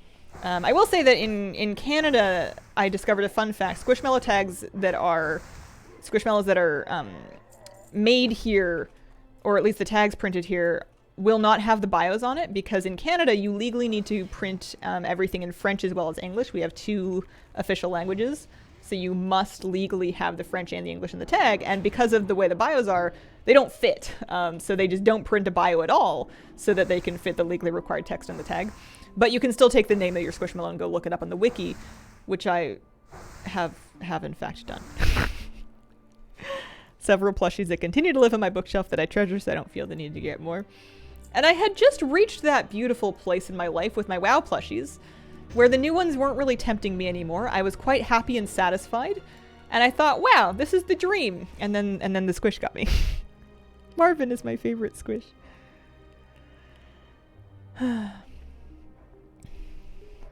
Partner isn't where she can read chat, doesn't usually watch VODs. Safely say she might be getting 1 or 2 for Christmas. I think I'm getting my nephew 1 or 2 for Christmas, because I feel like I can share this with him. I have a friend that designed a couple, don't know which ones. Some of the designs got improved, some didn't. Oh, collectability aspect's intriguing. They do them, it's really interesting how they do it, because they'll do like a squad where they'll release a collection of like 8 of them. And somebody might feel motivated to try to collect all 8 of them, or like the whole Halloween squad or whatever, because having literally every Squishmallow is pretty unreasonable. They have made, I'm sure, thousands of them. They're constantly coming out with new ones and variations and whatnot. So like it's not, no one's realistically sitting here saying, I'm going to get them all, unless they're insane, but, or extremely wealthy with a lot of space. Somebody might say, well, Winston is my favorite. He's like a teal owl. I want to find every Winston variant. Or I want to get, they come in different sizes. So somebody might say, this is my favorite cat. I want to try to find it in every single color, or every single size that they sell it in. And then that becomes like a hunting, treasure hunt kind of situation. I like to just look at them whenever I'm at a store that sells them and see if any of them speak to me and need to come home with me. And sometimes they do, and sometimes they don't. There was a moose that was like a fall one that had a plaid, like a flannel looking scarf on him. And that almost came home with me, but then I thought, I have moose at home. I don't need another moose. I have the best moose. Yeah, they've really capitalized on FOMO. They've really done a good job on that. Plus they have like mystery packs, so you can effectively Squishmallow gamble. That's how I ended up with the Rave Unicorn. Sorry, she's a zebra. Pardon me. The zebra that Mr. Moose stole is, I was at a grocery store shopping for groceries, and I saw they had Squishmallows, and I wanted to look, but it was like really busy and really overwhelming, and I needed to just get my food and get out of there. So instead of like looking through the big bins, I saw they had one bin that had these sealed packs that were like random, but they were inside of a little thing, so you couldn't see which one it was until you got it. And then I thought, well, that way there's no way I can pick the wrong one. I'll pick one, that'll be the chosen one, and we'll be best friends forever. And I picked one and I brought it home and I opened it up, and it turns out it's like the exact opposite of what I would normally pick out. It's a zebra with a purple mane and rainbow colors, and her eyes have eye shine highlights on opposite sides, so it looks like there's 2 light sources. It's not consistent. It's not what I would have picked out normally at all. But she's the one that came home with me, and also she's scented, which is weird. But she smells quite nice. And then Mr. Moose took her, and then I got her back, and now she's being laundered. I don't know what that's going to do to the scent pack. Maybe the rest of them will also end up smelling like her. But it was necessary because her mane had become quite gummy because Mr. Moose had slobbered on it, because he loves to do that. He likes the fuzzy things. What am I doing? I'm eating food. That's what I'm doing. Your moose needs another moose friend. Me with any unicorn plushie. I'm sure you've known. I'm sure you found this out, but they do have unicorns. They have all kinds of unicorn Squishmallows. A huge Conway squish, purple longhorn bully. So cute. Gifted it to a friend. Collect Pepe plushes and hedgehog plushes. I have 3 of each right now. Our dog ate them one night. Oh no. I worry sometimes about the lower shelf ones of these, because there's nothing really stopping Mr. Moose, especially when he's visiting or if he's loose in here eventually, from just kind of helping himself to the lower shelves. And he has and will destroy his own toys. He's doing okay at figuring out which things are and are not for him, But it kind of depends on how much he wanted it in the first place. I can talk him out of a lot of things. Napkins are a real funny one. He really likes to steal napkins, and he will happily do laps around the living room, evading you, being like, haha, I have it. And then when you finally like let him have it and he sits down with it, he doesn't really know what he wants to do with it. Yeah, we're going in. He just kind of mouths on it. He hasn't even chewed any holes in it. So this is kind of an interesting double pull because that guy's Korgresh Cold Rage.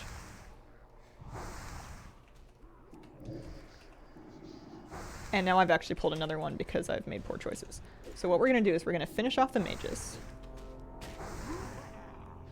And then we need Helgrave to pick these guys. Actually, we don't need him to pick these guys back up. We're going to put some dots up. Oh, I ate the silence. Oh no, he ate the silence. Okay. He's tanking that one. That's great. He's at 19% health. And what we want to do here, 14% sacrifice. Feldon. Summon. And now he has his AoE taunt off cooldown. He needs to grab Korgresh back. The problem is that... Alright, he got Korgresh back. The problem is that I've had all this time to build up all this threat on these guys. But I still have the shield that came from that bubbling. So we're okay. You're mining my... Okay, it's not mine.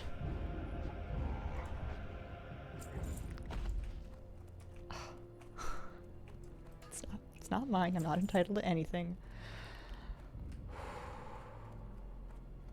Everything's fine. There's no such thing as personal property in WoW. Highland cow longhorns. Aw. That's cute, though. Nice job, Hazel. Oh, thanks. I need to get myself some more, I need to get... Oh, there's a chest. Let's see if we can get the chest before it gets injured. I need more soul shards. Oh, that's funny. The person is named... Well, I won't say it, but their name kind of matches Helgrave's name. And they thanked Helgrave, so there's that. They didn't know I had mining. I'm a warlock. I'm not an automatic candidate for mining. They probably didn't know. Somebody's awake. I can at least loot this chest. What if you wrote your name on it? Then it would be yours. I put my jacket over the iron ore node just to hold my spot. Hey, we got some gloves of the owl. That's kind of nice. In spirit gloves we can maybe try to sell.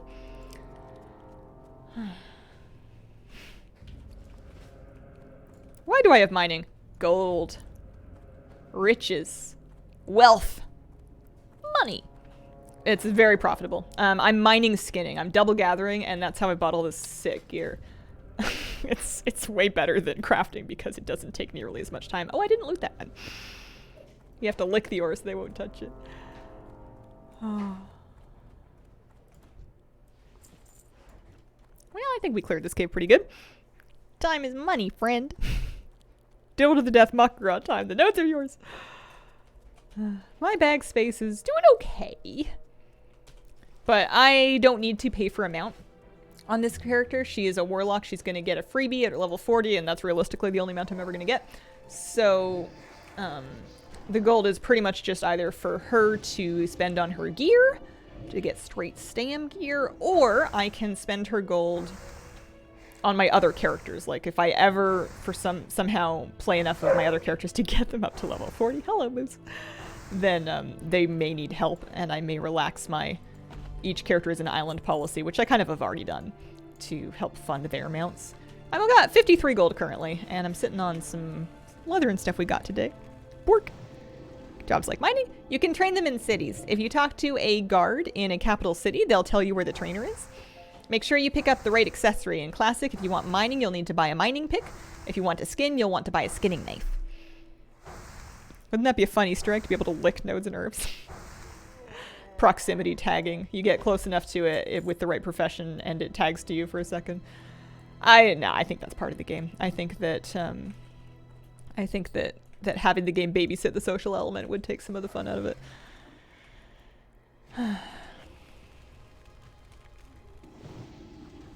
But I would lick an iron ore if I thought that it would make someone leave it for me.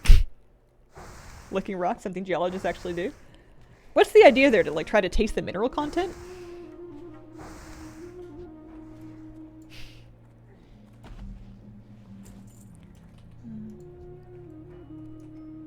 see if it's porous, I believe.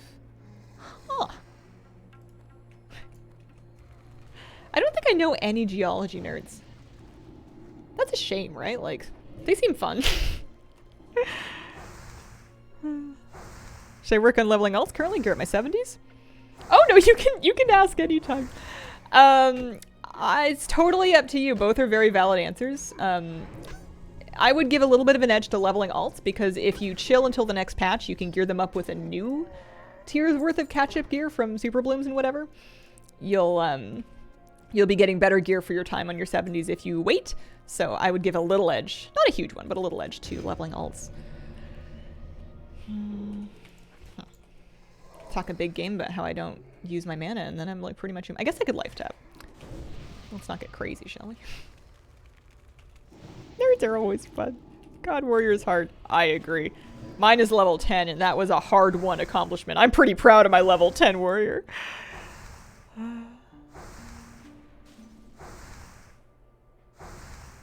Rock counting can be really fun. Need to check the legalities of what you can collect where. There's a rock garden that you can go to somewhere. And I remember going there as a kid, and they have like a gift shop section at the end where you can just buy pretty rocks that have been like tumbled and polished and stuff. And that was like a highlight of my childhood. It's kind of incredible I haven't been back yet. I never became a crystal girly. I'm not against it. I'm just a bit of a natural skeptic. But I think they're pretty. But it would take me right back to my childhood to have some polished rocks just like sitting loose on my windowsill like I've done something.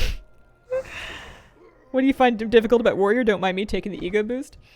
You are, especially at low levels, pretty naked in terms of what you can do if things start going poorly. Like if you start getting dodged and parried and you're not dodging and parrying, at level 10 and below, you don't really got options. I hope you've got a health potion, because if you are fighting something and it is too big for you, rest in peace.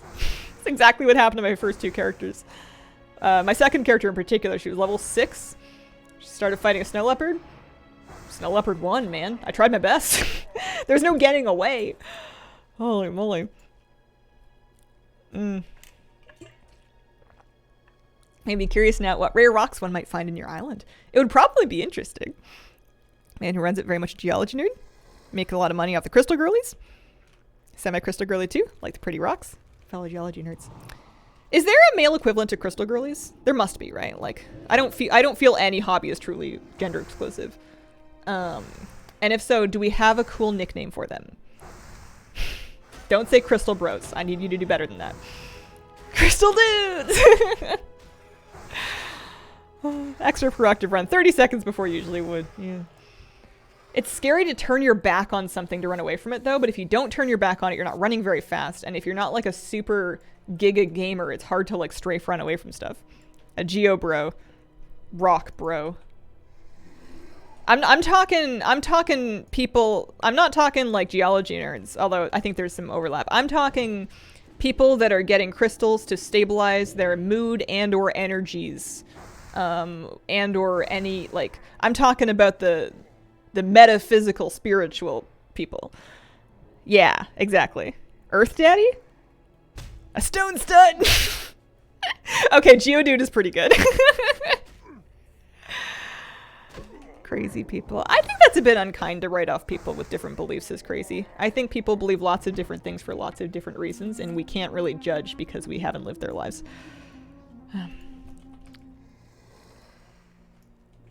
Especially when it's, in cases where it's harmless. I think it's more of a problem if people are pushing and prescribing these things instead of scientifically proven healthcare. I think that can be dangerous and that can be a real problem. But I think that somebody getting a crystal and carrying it around with them as like, you know, to support them is harmless and not something we should be bullying anybody for. Which server are you running on in Classic? I am on Skull Rock, North America Alliance. I'm cool like that. Had a lucky rock from the beach once. You also have to consider that even the wisest minds of our time might still be incredibly wrong about stuff. There have been plenty of times through history where the smartest and most learned and most researched people believed things that were later found to be fundamentally not true at all. And that just because something is completely accepted doesn't necessarily mean that's the whole truth for everybody. We're all just doing our best. If Voidwalker finally held aggro at level 38, then the raptors started running at you. 38, I'm making excuses for my boy here, but 38 is a tough level for him because I just got Jaina's Firestarter at 37. It does a lot of damage, and my boy hasn't had an upgrade to his taunt since level 30. He's going to get a rank upgrade to Torment at level 40, and that's going to help him out a lot.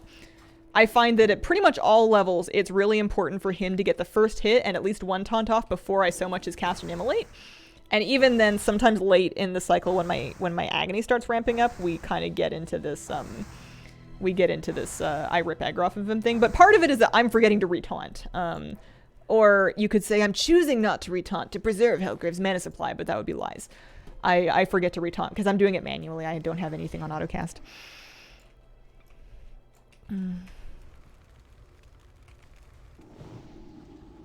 All the love to Hellgrave. Sick name, by the way.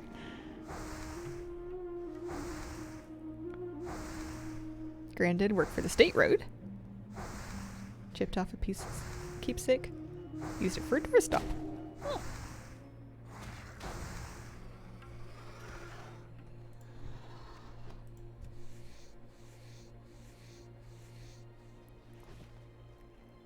Hi, Katie.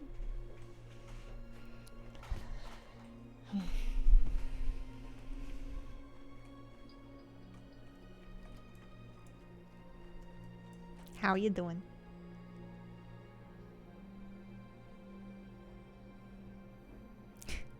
I don't know if that got picked up on the mic, but she said, "Hi. Meow. How are you doing?" She's a really nice kitty cat. What am I doing? I'm grinding. At this rate, with full rested for this entire level, I have another 1.2 hours to grind left to go. And if we keep at it, it should be fine. I can't tell what was sketchier between the cave and the raptors. The cave had that triple pull that was surrounded by two mining nodes, which was great until I didn't mine them, which was less great. But,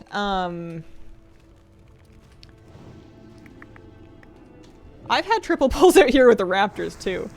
The respawns can be a little bit dense sometimes, but I can skin these ones, but those ones have chests. Kitty. Rested his life. Yeah, especially after 30. Up to 30, I feel like I was cool to kind of grind it out. And after 30, I found out what I was really made of and decided it was not very much.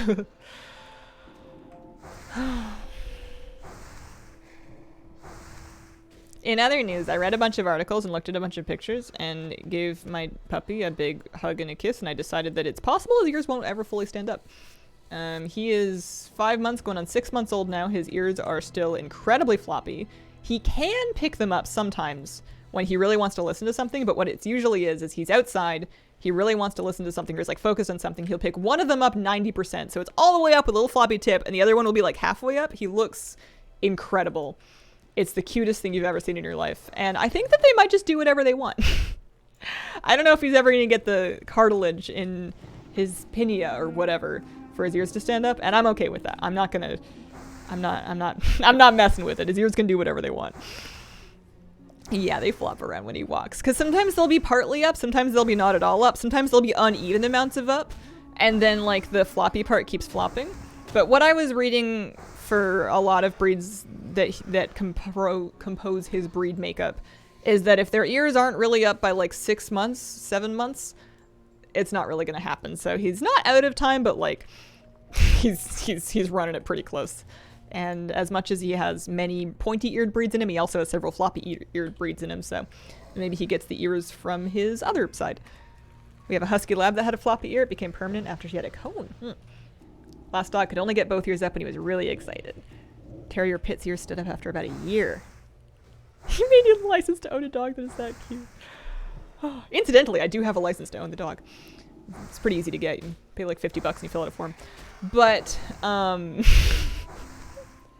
he's so cute. He gets like comments about it. Like he gets comments just for being a puppy, but people will specifically talk about his ears. And I'm like, I know, right? Supposedly, if you want them to stand up, you're not supposed to handle them too much because you can like impede the cartilage or whatever. But he likes it when I give him ear rubs and they're really soft and stuff, and does it really matter? I don't think I'm gonna not touch his ears anymore. That just makes me sad. You really need a dog license? It's more of a registration than anything, but yeah, he has to wear a license tag. On a dog's 4 months or older, it needs to be on him.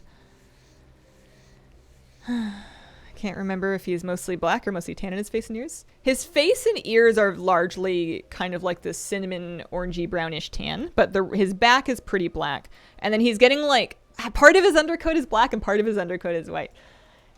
He's the cutest boy in the whole world. I put a picture of him in the news video. I put one of those goofy pictures people have of their dogs that are not... He's like in a big mess because sometimes he takes his toys all out and he strays them everywhere. But he's the perfect height right now that he will put his front body on the couch and his back legs will just be standing. And he's the perfect height for that to support his upper body while still letting him stretch his back legs. So he likes doing that. And I took a photo of him doing that because he was just looking at me like, Mom, what? Don't know if it's a thing here.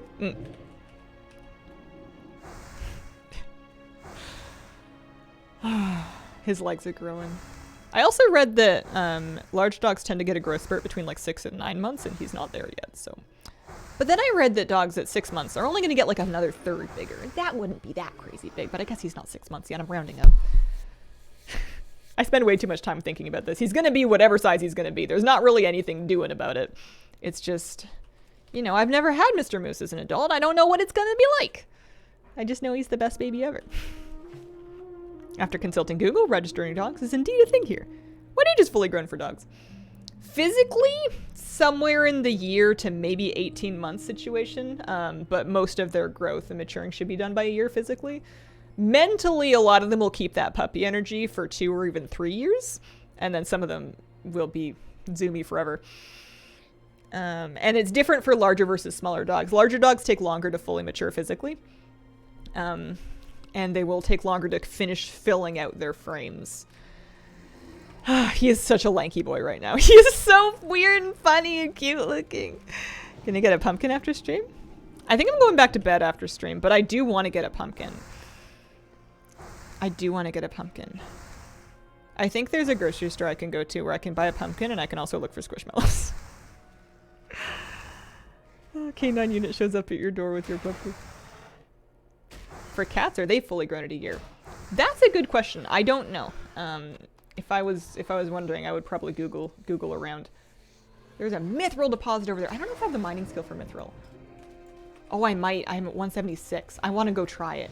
It might be dangerous, but we have to check it out. Bed, lunch, pumpkin? Something like that. Lunch, bed, pumpkin. Lunch, walk, bed, pumpkin. I got up, I had one of those nights last night where nothing was doing. And nothing continued to be doing until about midnight, and then I was like, okay, this isn't happening. Sometimes I've like recorded the Saturday news, but I can't get it edited, and I'm like, I'll just wake up early and edit in the morning. Yesterday, I hadn't even recorded it. I had put the release date on my Google Doc, and then I was like, I got nothing. Brain, nobody home. I stayed up until midnight trying, did not happen, went to bed, woke up at 4, got up and cranked it out in the 4 to 6:30 window, went back to bed for an hour, and then got up again, and now we're here. So I am really excited about a nap. I also forgot where that mithril was. I think it was by the lake. That's frustrating. I was about to say it's my own fault. That may or may not be true.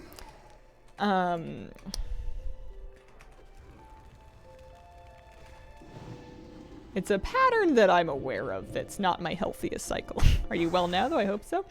Yeah, I'm doing better. It's easier for me to focus on stuff like that in the morning than it is late at night, which is sometimes why I kind of cut my losses in the evening. But I also don't do great on it in the afternoons, which is how it gets to that point. Sometimes, some weeks I do much better than others. I've had weeks where I've had the whole thing done like before 4 p.m. and then I just take the rest of the night off and it's great. But I've had a tough time of it recently. And I can't be all woe is me because a lot of the factors that kind of lean into it are things that I myself have neglected. I do much better when I'm eating cleaner. I do much better when I'm exercising regularly. I do much better when I lay off the TV and internet browsing in particular. If I've managed to get around my own site blockers and get on Reddit, I am doomed because I will just lay on my floor scrolling Reddit for 6+ hours without moving and then feel like an empty husk of a human being. That's not a good idea. I don't really like doing it. But I think I've come to accept that assuming that I can get around my own website blockers, I'm not really in control of that behavior anymore. Which sounds ridiculous because it's a website, but what do you do? So I've reworked my phone blockers because I have it blocked pretty successfully on all my computers. In a way that's too annoying for me to get around for me to do it, but I was having a harder time on my phone. But I've reworked the thing in a way that might work, so I'm gonna hope for that. Pomodoro thing? Yeah, that's kind of part of what the visual clock is about. But no, I get, like, when I don't want to do it, I don't want to do any amount of it. And I will see it suggested, like, oh, sit down for 5 minutes, sit down for 1 minute, you can do it. And in the moment, I'm like, no. Nuh-uh. I get very cranky and whiny and awful. And it doesn't go anywhere good.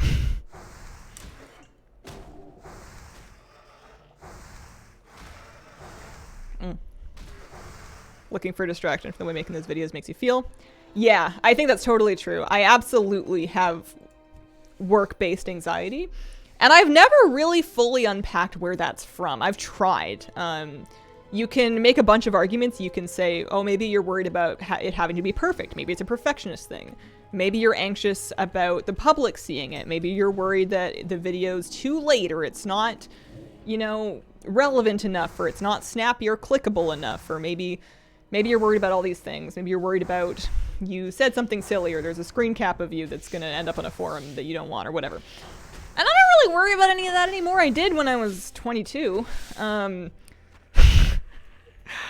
I don't know if I'm worried that it's going to be boring to sit down, because sometimes it is. Sometimes sitting down and making myself focus, especially when I have a deadline, feels physically really uncomfortable. I'm like tensing my legs. I'm squeezing my knees even if I'm not double crossing them.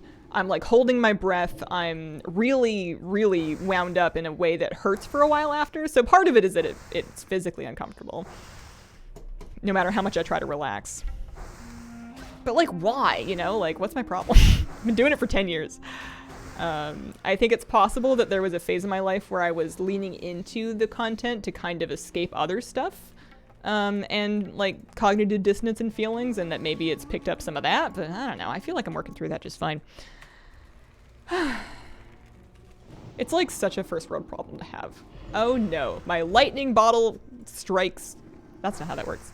My lightning in a bottle career that lets me sit at home and rent a place where I can work from home and have a dog and a cat and be really close to my family. Oh no, it makes me feel tense to sit on my computer for an hour and a half every week. Wah! Like, oh my god, you know? I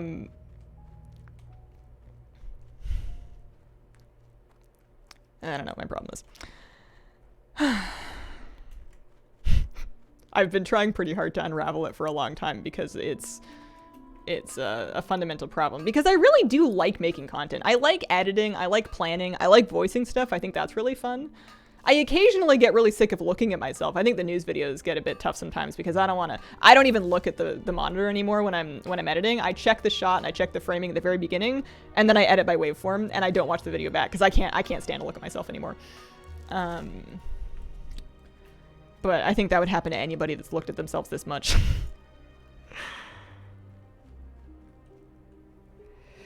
Yeah, people have, Forstuzy, it's not just you. People have brought up the ADHD thing to me before. It's a possibility.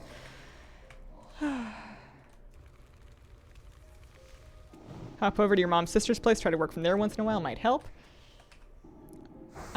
You're right, that's not a bad idea. I did, I worked on my balcony off my laptop for a little bit. It's tough for me to do a lot of parts of it I can do just from my laptop or my tablet, but parts of it I need to have like the actual setup with the camera and the microphone and the lights and the and like the editing PC that's actually high powered enough to process all of it. And like the monitors in particular for editing. There's parts of it I can do and parts of it I can't do. I have a nice office. I just cleaned it. It's really cute. It's a brand new room. Nothing bad's ever happened in here to my knowledge. I don't know what my problem is. Too vain to stop looking at myself. Prefer not going to a professional to be diagnosed because I don't want to be diagnosed. I think I have a little bit of that. I think I have a little bit of that. I've done the probably not recommended amateur thing of going, well, I may or may not have this thing. I do not feel comfortable seeking a diagnosis, especially for a bajillion reasons. So instead of doing that, I'm going to do a lot of research on various challenges that people with this thing may have, and various solutions and lifestyle strategies and tips and reasoning and research. I'm going to read all the books, and I'm going to read all the articles, and I'm going to make all the notes. Ironic. And then I'm just going to do my best to work on myself by myself without anybody else's input, because that feels more accessible to me. It's not the worst thing you can do. I think it's probably not as good as seeking actual help. But sometimes you look into it and it's just not in the budget. Or you look into it and you don't want it to be in the budget.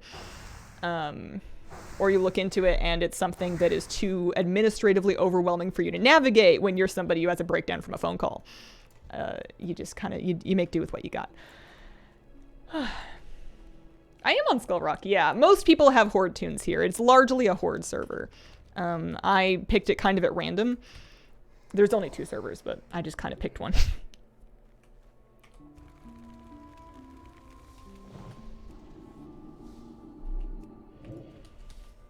I don't know what SAD is, but I do know there's all kinds of stuff that have overlapping symptoms, and I am currently coming from a place where I'm not so concerned about why I'm like this.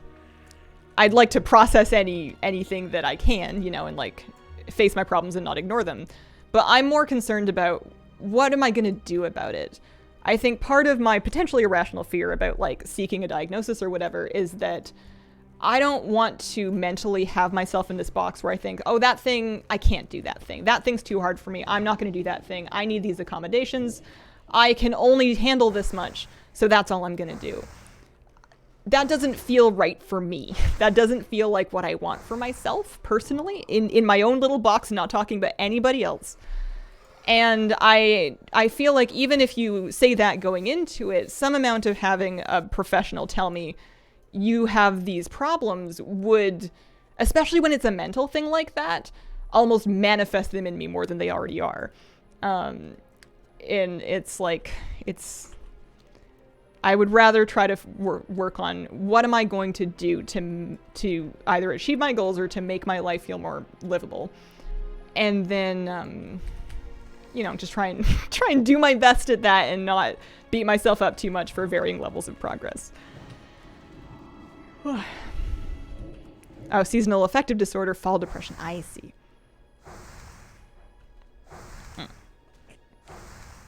Why do you think having a diagnosis would lead to that sort of thinking? Because it's not the first time that I've learned a lot about a disorder and then ended up exhibiting symptoms of it just because I had read about it.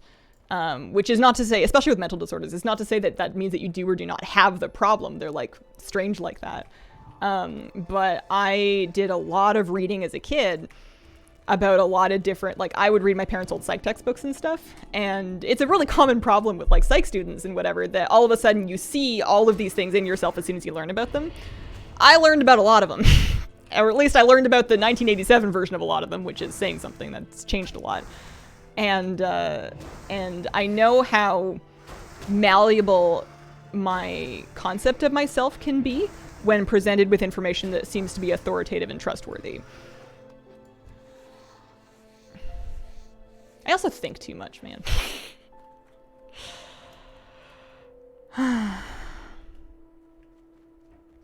I'm also not, at this particular juncture of my life, interested in or wanting to explore medical solutions. I want behavioral solutions. I've done medical solutions in the past, and I didn't... It's not something that I feel like I want to do at this time. Just talking for myself in my own bubble, I understand they help a lot of people very much. I think that's great, and people that need them should have access to them.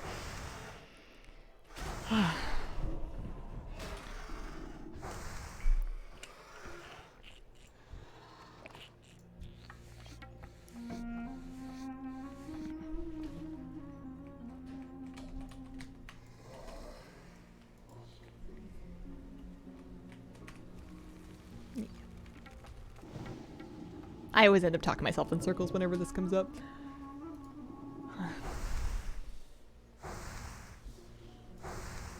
I am capable of doing better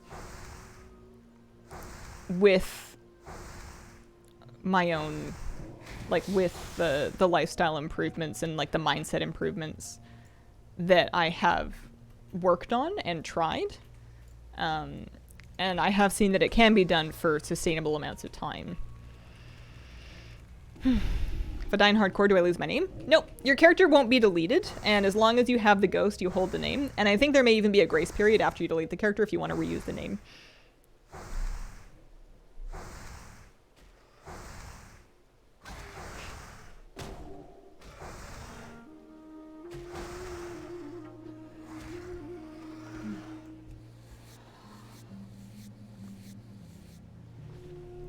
It's also kind of a wonky thing where a lot of the talking out loud that you do about stuff, and don't get me wrong, I can journal too, and I talk with people that know me more personally, so it's not like this is the only outlet that I have for this, but it's a bit wonky when sometimes a lot of the time that you spend talking about it is in a conversation that is both A, public facing, and secondly, in an arena where, yes, you're trying to be as authentic as you can be and show as much honesty about yourself and your struggles as possible. But also, there's no getting away from knowing that you're visible and knowing that it's public facing and knowing that this is your livelihood. This is my job. This is my workplace. And as much as it's cool to be candid and open and honest, I don't think I'm ever... Like, I really appreciate having these talks with you guys. But I think it would be... It's a bit of a skewed platform to be getting like advice from or like takes from, right? Like it's a bit strange. It's not that it doesn't have value, but it's a bit of a wonky one. It's funny how as our personalities and as our personal lives become more of a brand and more monetizable, how weird those overlaps between what used to be purely a you thing and then purely a work thing can become like messy and overlapping and intertwined. And it's weird, man.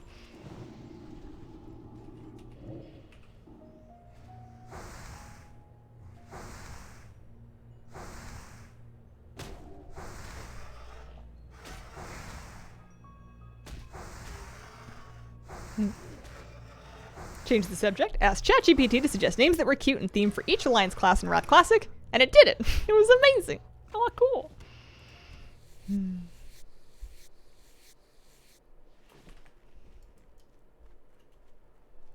Good to not necessarily take advice from chat, just enjoy this discussion. Yeah. It's an interesting thing too because you'll have like... Actually, never mind. Abort! Back out of that one. Never mind. How about these ogres, eh? Where are we? 67% of the way through this level. Look at that. Wowee.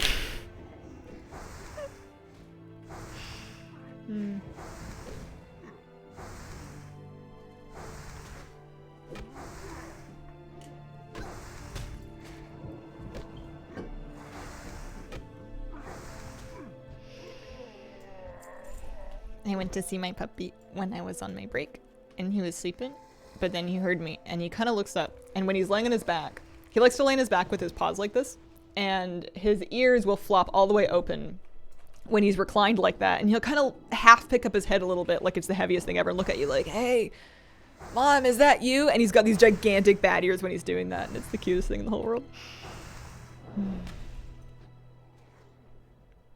Made the best banana bread yesterday. New York time.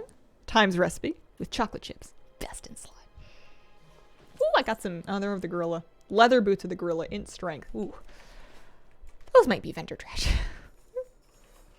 How are we doing on bag slot? Oh, I only have 1 bag slot left. That's kind of nice. Look at that. We managed to fill our bags up. We managed to go through 54 slots of bag space. I think the chest helped a lot. We got like mana potions and sweet nectar and stuff. Well, that might have come from the ogres. OMG, cat. You see this kitty cat? You see this little baby? No. She met Moose again last night.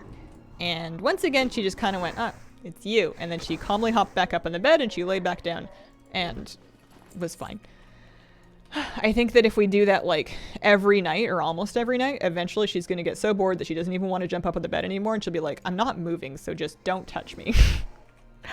And the more visits we do with them, the more relaxed they are with each other, which is nice. I could probably just take down the gate, but then he's gonna steal all my shoes. The crate that was his puppy crate that we never really closed the door on it, but I put a bed in there anyways because I thought it would be like a nice little safe space for him. He's far too big for it now, and it is now the shoe jail because he's at an age where he likes to steal shoes. And so I put the crate by the door, and you put your shoes into it when you get inside, and then you lock the door. So you're not keeping a dog in, you're keeping the dog out, and you're putting the shoes into the shoe jail.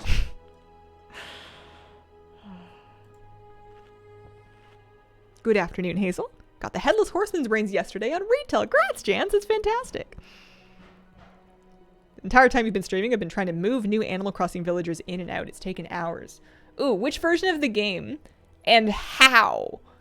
I've always on New Horizons just kind of waited for them to want to leave and then done my best to like fish on islands and like the random islands and stuff for villagers that look cool.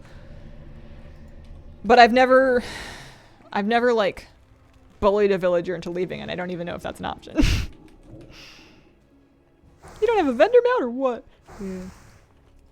Working in my cafe this morning. Kitty came in to chill, escaped the rain, morning was made. Oh, pumpkin pie season. Favorite flavor of pie, least favorite texture. That's fair. I get that. I tried the pumpkin spice latte from Tim Hortons, and it was not worth it. It was drinkable, and that's the nicest thing I can say about it. That's what I get for not getting Starbucks. I just wanted a Timmy's bagel, and I wanted to get coffee at the same time because we were out of coffee. And I just need to let the Timmy's coffee dream go, man. I just need to move on. So I could drop some stuff. I guess I can go vendor at Refuge Point. It's kind of far, but I suppose I can always come back. I've wanted for myself an ACs to be able to be an animal myself. You could probably find like an animal costume. You can get like kitty whiskers or like a dog nose for your character, but she's definitely still like a Animal Crossing character in a costume. Bagels are decent. I like the bagels. I like the hash browns because they're basically McDonald's hash browns, but just conveniently from Timmy's. If I was going to have a fast food item and it wasn't like a Impossible Burger from Fat Burger, that's probably my go-to. I say amidst wanting to eat cleaner. But yeah, I like the Timmy's bagels. Used to be good, not anymore. Yeah, they switched coffee suppliers some amount of years ago, and the new one is gross. And rumor has it that McDonald's in Canada snapped up the old Timmy's suppliers, so people will get the McCafe stuff instead. I just make coffee at home. 99 times out of 100. Got a maple iced latte for fall, no cinnamon. Made it beautifully the first time. Every time after that, it's been so disappointing. You just had like the magic barista, I guess. Every now and then you get somebody that makes you something just incredible, and then you're chasing that high like ever since. McDonald's coffee, shockingly decent. And I ordered a McDonald's breakfast once because I was like, well, I've heard their coffee's good. You know, they have all the same stuff as Tim Hortons. Maybe I'll try like a bagel or a donut or something. And I tried it, and it was not for me. The coffee was fine, as I recall. The bagel was kind of a waste of time. I kind of regretted the, calories I spent chewing it. Not eating it. The energy I expended to put this food into my body. It was just not worth it. Get an excuse to eat my beloved McMuffin. Yeah, I haven't found a breakfast thing from them that I like, which is probably for the best. I can just like eat food at home. Almost every day, my partner will make me a fried egg on a piece of toast with a bit of hot sauce, unless we decide to do like cereal or toast or something like that. But he makes breakfast for me, and it's delicious, and it's really sweet. And then on my days off, we can eat together. But on my stream days, sometimes I just gobble it down and then I go to start stream. Kind of hot sauce. My favorite is Cholula. And funnily enough, I was looking through the cupboard where we keep the bottles, and I discovered that we had like 4 dead Cholula bottles in there. So we've added to our recycling pile now. Second favorite's probably Tapatio. I had that on my egg this morning. And then also regular sriracha, very good. But regular sriracha I have a preference for if it's an avocado toast, but Cholula is like unbeatable. It's really good. It's kind of expensive in Canada. It's kind of spendy to get, but like it's so good. Overnight oats, if you have, do you like it? I am not a fan of many forms of cold food. If I'm eating oats, and I do like oats, I want them to be hot. And for years, my go-to breakfast was making oats and blueberries. Probably healthier than the egg thing, but not as delicious or cute. I would eat oats and blueberries, and I would cook them on my stove every morning or like in my microwave or whatever, back when I had one. And it didn't take very long. It wasn't like a big deal or anything like that, and it was hot and it was really nice. And I think the appeal of the overnight oats thing is that you can just kind of grab them and go in the morning, but then it would be cold. And then people told me, Hazel, you can heat up the overnight oats. And then I'm like, at that point, I'll just cook the oats. It didn't take very long to cook the oats, but now what I can do is my rice cooker has an oat setting, and it also has a schedule setting. So I can effectively overnight hot oats with fruit by setting it all up in the rice cooker in the evening and scheduling it. Now, unfortunately, this requires me to remember that future me exists, which I'm famously bad at. I don't live in the future. Unless I'm house hunting, unless I'm house window shopping online, I don't live in the future. But that is like the hack for whenever I'm feeling productive enough to actually set that up. Should we like cook a bunch of this stuff? How many hot spices do I need? 20, 40, 60, 80. Call it 100 so I have some leftovers. I don't think I buy them all though, so I think I have to do... Can I do 20 at a time? Yeah. 20, 40, 60, 80. Call it 100. And then what we're gonna do, we're gonna vendor the cheese. We don't need cheese, mana potions, nectar, none of that. Tail feathers. Gorilla leather boots. Honestly, this int helmet's kind of iffy too, but mages might want it. Spider meat, that's no good. Mystery meat, yeah. I'm not gonna carry that back. Oh, I did mine some mithril at some point, that's nice.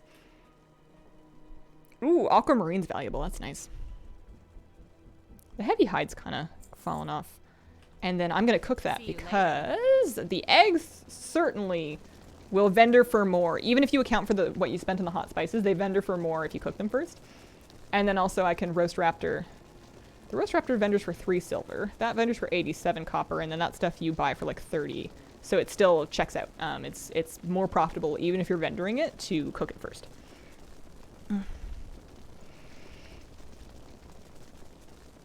I had the same heating overnight oats conversation a few days ago. I completely agree with you. What about ice cream? This is really heartbreaking. I used to like ice cream. And still sometimes I will like a little bit of it. But it's too sweet and it's too cold. I will buy ice cream. And I started buying just like the smaller, fancier, more expensive ones because I figured if I wasn't going to eat very much of it, I may as well make it nice. And I would have a serving once and I'd be like, well, that's all right. And then I would not go back to it until the whole thing was like so crystallized and freezer burnt that it was like not good anymore. So I've stopped buying ice cream because I just don't eat it. And this is probably a good thing for my health. But yeah, I've gone off desserts. And it's a bummer because I used to really like them. I guess it's fine. I get my joy from other things. Anyone know of a way for an Alliance player who didn't do the campaign in BFA to get to the dungeons in Zandalar? You can start the campaign and just pick Zandalar and they'll give you the teleport without you having to do the campaign. You just have to pick up the right quest in Borealis. It's kind of annoying, but you don't actually have to do any questing. You just kind of pick it up. First time my mom cooked oats in my rice cooker, it made the rice cooker smell and taste like oats for a month. Black sesame and matcha ice cream lately. That sounds quite nice. Most ice creams I ate recently weren't very sweet. Eat frozen yogurt every night. All about that sugar-free tapioca. It's still gonna be cold, though. Consuming really cold things is tough because then I get cold, and then I wrap up in blankets and stuff, but then I'm still cold because the cold came from the inside, and the only way I can heat up properly is via heat. So, like, tea, hot shower, hot bath, hot food sometimes. But, like, no amount of insulating me once I'm cold fixes it because you've chilled the hazel. She doesn't reheat. Wait till it melts. That's okay. You can have it. It can be for you. Yeah, I don't know. I don't think I want hot cream, and that's all right. I hit a certain age where I just didn't feel... I would get headaches from sugar, both at the time and then also later. And it's one of those things where if it actively doesn't even feel very good, and the only point is for it to make you feel good, then maybe you should do something else to feel better, you know?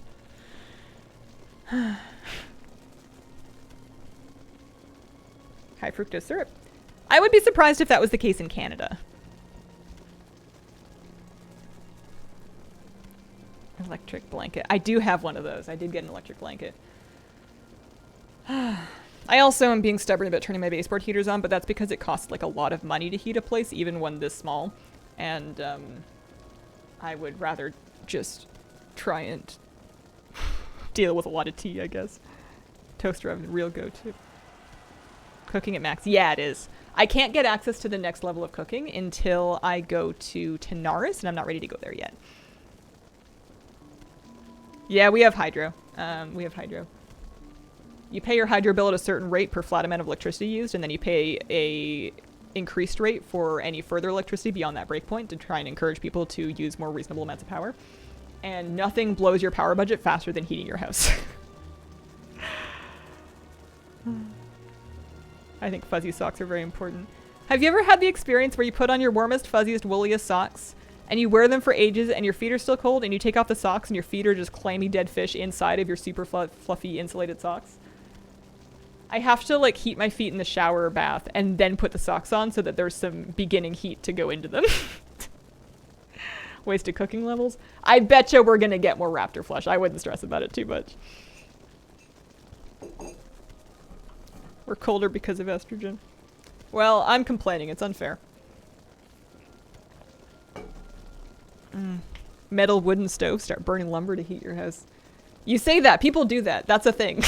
That is a thing. I'm in an apartment, so maybe not so much a thing for me right now, but like people with homes, absolutely. Preheat the socks. Now we're talking. Now we're talking. Holy moly. Now, here's the question. Do you preheat the socks through mechanical means, such as putting them in the dryer, or do you just, like, put them inside of your clothes? Like, not to be crude, but would you just put the socks in your bra for a while, and then put them on after, like, 20 minutes? Use the core temperature to heat the extremities temperature. Colder weather makes it smell lovely. Yeah, it smells really good. Tinry on TV, thank you for the 2-month resub. To the oven with them. Imagine forgetting you were preheating your socks in your oven, and imagine having like a roommate or a spouse or something, and they're like, babe, why are your socks on fire? What's happened here? You need to get off the internet. Oh, thanks for a great stream, Hazel. Cut wood, burn it during the cold months. Would you go for a place like that? I grew up in a place like that. I have childhood memories of going to the woodlot to help chop and stack and load wood into the truck, and then take it up the stairs to load it on the back porch. I remember there was a lot of labor, and there was a chimney fire once that really scared me. It was like a fire department called evacuate, you know, property damage lost due to smoke level chimney fire that was really scary. And I wasn't super, I was, I don't know, 9 or 10 or something, maybe 11. And that kind of put me off ever wanting to have my own wood stove, because my stepdad at the time was like a really handy, very practical, very smart man. And he was on top of things like cleaning the chimney and managing creosote buildup. And if it could still happen with pragmatic, smart, responsible parents like that, me? No chance. Not a chance. I am not responsible enough for that, and I would be forever in mortal fear of burning alive. It just doesn't seem like a good idea. I don't know what's worse, forgetting you stuff them in the bra at their fireplace. I know which one's worse.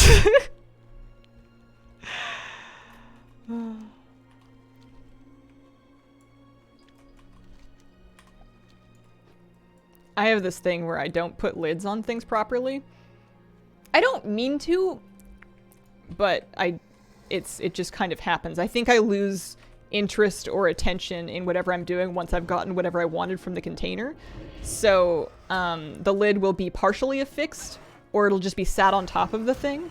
I feel like I must do better. Oh, you know what I do for milk is we have the milk cartons with like the foldy spouts. So those ones I will close. But anything with a screw top, or worse, a child-safe screw top like the vitamin container, heaven help you. Anybody living with me tends to learn to pick containers up by their bottoms and not by their lids, because the lids are not going to be on. And that's the kind of energy that I feel like would get me in real trouble if I was trying to use fire to heat my home.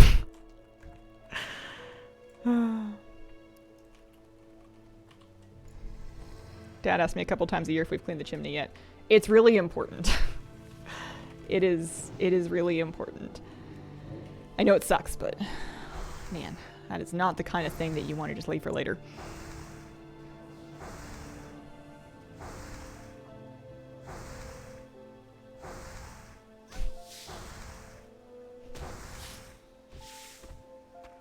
But yeah, if you're ever having a moment where you're like, Hazel's so cool, I bet she would be a really fun roommate. Just imagine going to pick up like your juice or your vitamins in the morning or whatever, and it's just like, lid's never on. Partially on, just on enough to make them look like they're on. They're not threaded properly. They're half threaded, they're off kilter. They're not attached. And Hazel, she's not even all that remorseful about it. She's kind of accepted her fate. Just take it or leave it.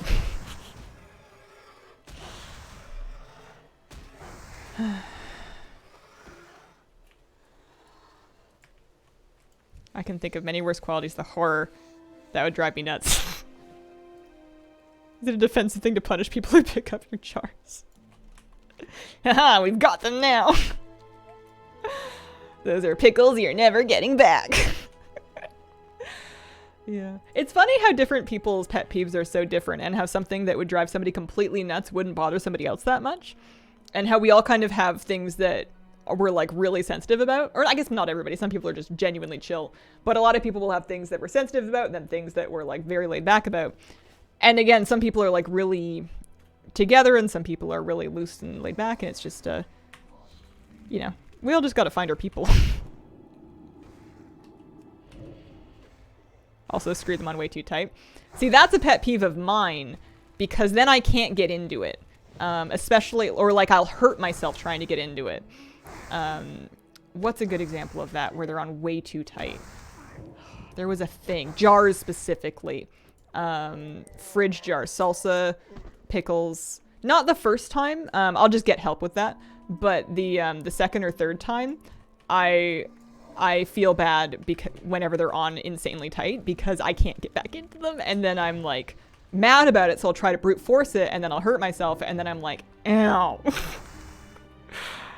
Good to meet your opposites, yeah.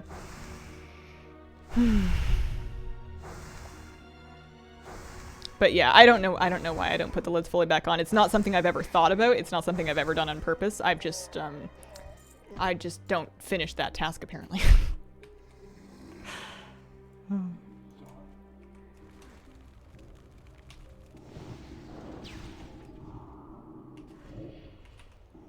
Some people just embrace chaos.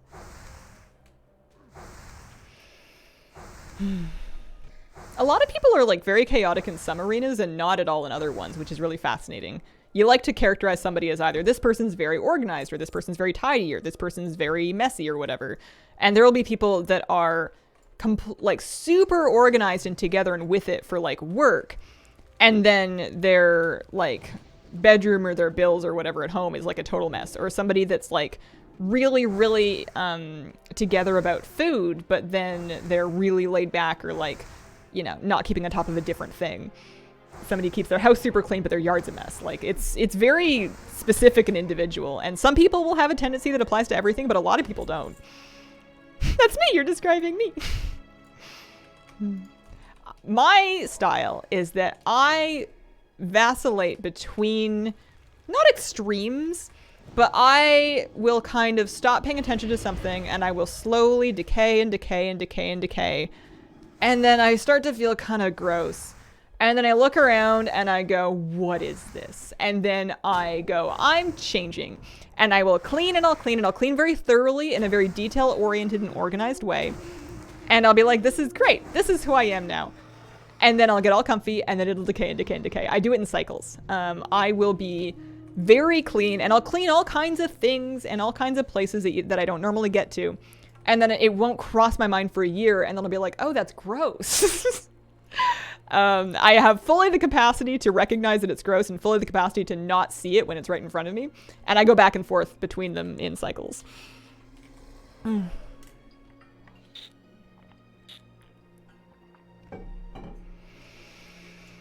All their efforts applied to one thing, can't handle all of it.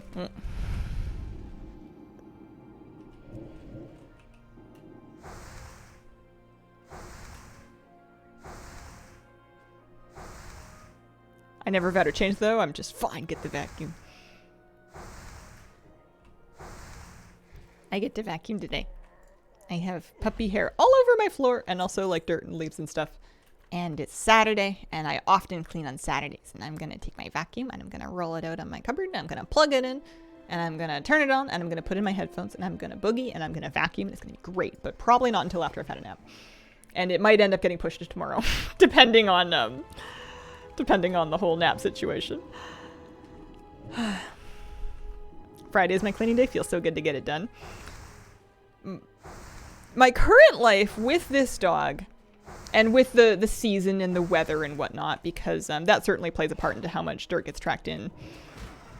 Cleaning day is Saturday, and then also Wednesday, and then sometimes also Monday. You could find good reason, if you were trying to keep the place looking nice, to vacuum every second day. When you vacuum, it looks nice for approximately 30 hours or so. And then you can once again see a layer of hair and dirt on everything. And then you're like, well, it's restocked. I could vacuum this again. I really like the mini game of vacuuming because I really enjoy seeing how much dirt and dust and hair collects in the canister. I have a bagless one. I love that. It's very fun. I make a mini game out of trying to fill it as much as I can by finding all the secret dust that's in all the hidden places. You go for like the high score. I love that game. That game's great. Which is lucky because I have 2 pets and they both shed. Vacuuming soundtracks. I'm still trying to figure that out, man. I don't know. I'm on a Backstreet Boys kick right now, though. They're going pretty hard. Track of choice currently is if you want it to be good girl bracket, get yourself a bad boy. I feel that one pretty good. Backstreet's back. I like the cat vacuum mini game. Moose is pretty chill with the vacuum. He looks like mildly concerned about it, but mostly he just kind of like shuffles to go sit somewhere that I'm not vacuuming, and then he'll move to kind of get out of wherever I'm vacuuming, but he's not doing it out of panic or anything. The cat definitely hates it more. Old North Day for Saturday literally means washing day. Oh, that's cool. I didn't know that. Taylor Swift enjoying. I blasted Taylor really hard for like a month and a half in the summer. So I'm Taylor detoxing, but I betcha we're gonna hit it back up for Christmas.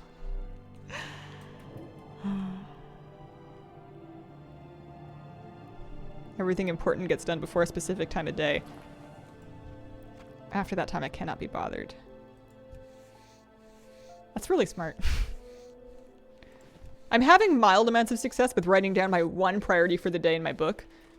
But by mild amounts of success, I mean where usually I would do it like 5% of the time, now I do it like 30% of the time. It still gets ignored more than half of the time. But at least by acknowledging the one thing that I really would like to do today, I have there's a shot. I love the German word for raccoon. Washbach? Washbear? Ooh. That's, I think, one of my favorite internet videos is the raccoon with the cotton candy. It's so heartbreaking, but like so funny. Still progress, yeah. Yeah. Anybody else have a tendency to like totally like give up on something if it's not working well enough, even if it's like kind of working? And then they'll like throw out the thing and go back to doing nothing, even though that wasn't working at all. Like, well, I exercised twice. And sure, yes, I'm sleeping better and I feel better and I don't get winded going up the stairs. But I am not, I did not become, who's really fit? Dave Bautista. I'm not Dave Bautista, so what's the point? I'm going back to bed.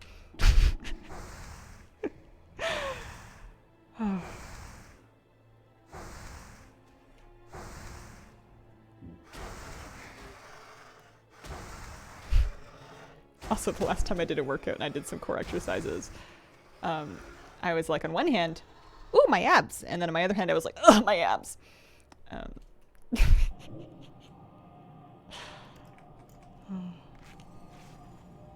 Like, what are abs even for anyway?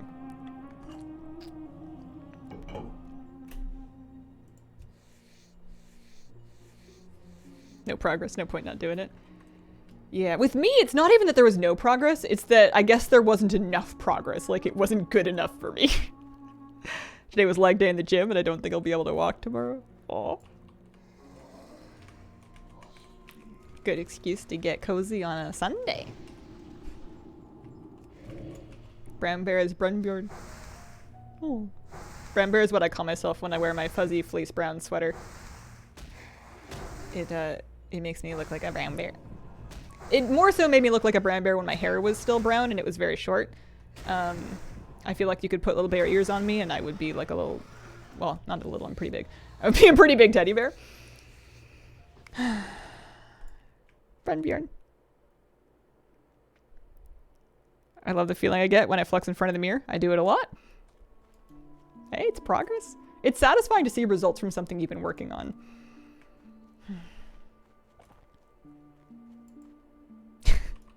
Is it weird to say I'm only mildly motivated to work out because I'm pretty happy with my body image? And it's not that I would be working out to change myself cosmetically. I work out because it dramatically improves my mental health on a day-to-day basis. Like, it makes a massive difference. But that doesn't stop me from having that thought of like, well, if I'm not getting shredded, then why bother? And then I think, like, who would care if you were shredded? Would you inspire other people to get shredded? Should they get shredded? What would I define as shredded? I certainly wouldn't be, like, trying to dehydrate myself for competitions or anything. That's not my scene. What do I want to be able to do? Squat with my dog?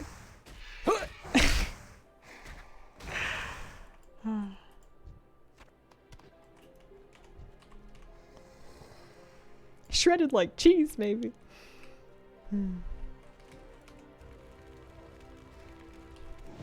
Just like being physically strong enough to feel comfortable moving around.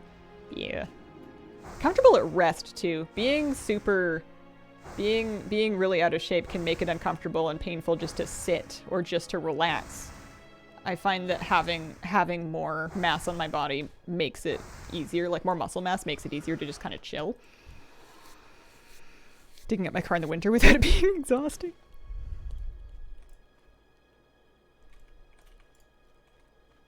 What if an apocalypse happens where people will be way better off? Maybe, but you know, maybe I spend all that effort getting ripped and then it turns out the people with like, I don't know, explosives or booby traps or like, you know, cinnamon hearts, because it turns out that's what zombies like and you can throw them into the gutters to make them run away from you. Like, who can really tell what's gonna happen?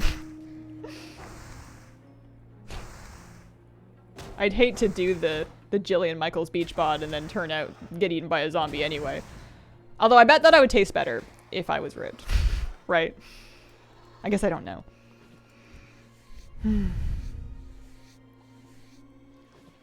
Sometimes have to pick mine up. They're 60 pounds. Yeah, I think that for everybody's safety, when he is fully grown, lifting him is going to be a two-person operation, no matter how ripped any of us are. He is... I guess I don't know exactly how heavy he is, but my guess based on trajectory and eyeballing it is that he is past 50 pounds and he is not yet 6 months old. He's got a ways to go. I want to live in Hazel World where cinnamon hearts are the line between dead and alive. And I would be super dead because I don't got any cinnamon hearts. Like, who buys those on purpose? Somebody. Nobody I know. I guess I don't know very many people.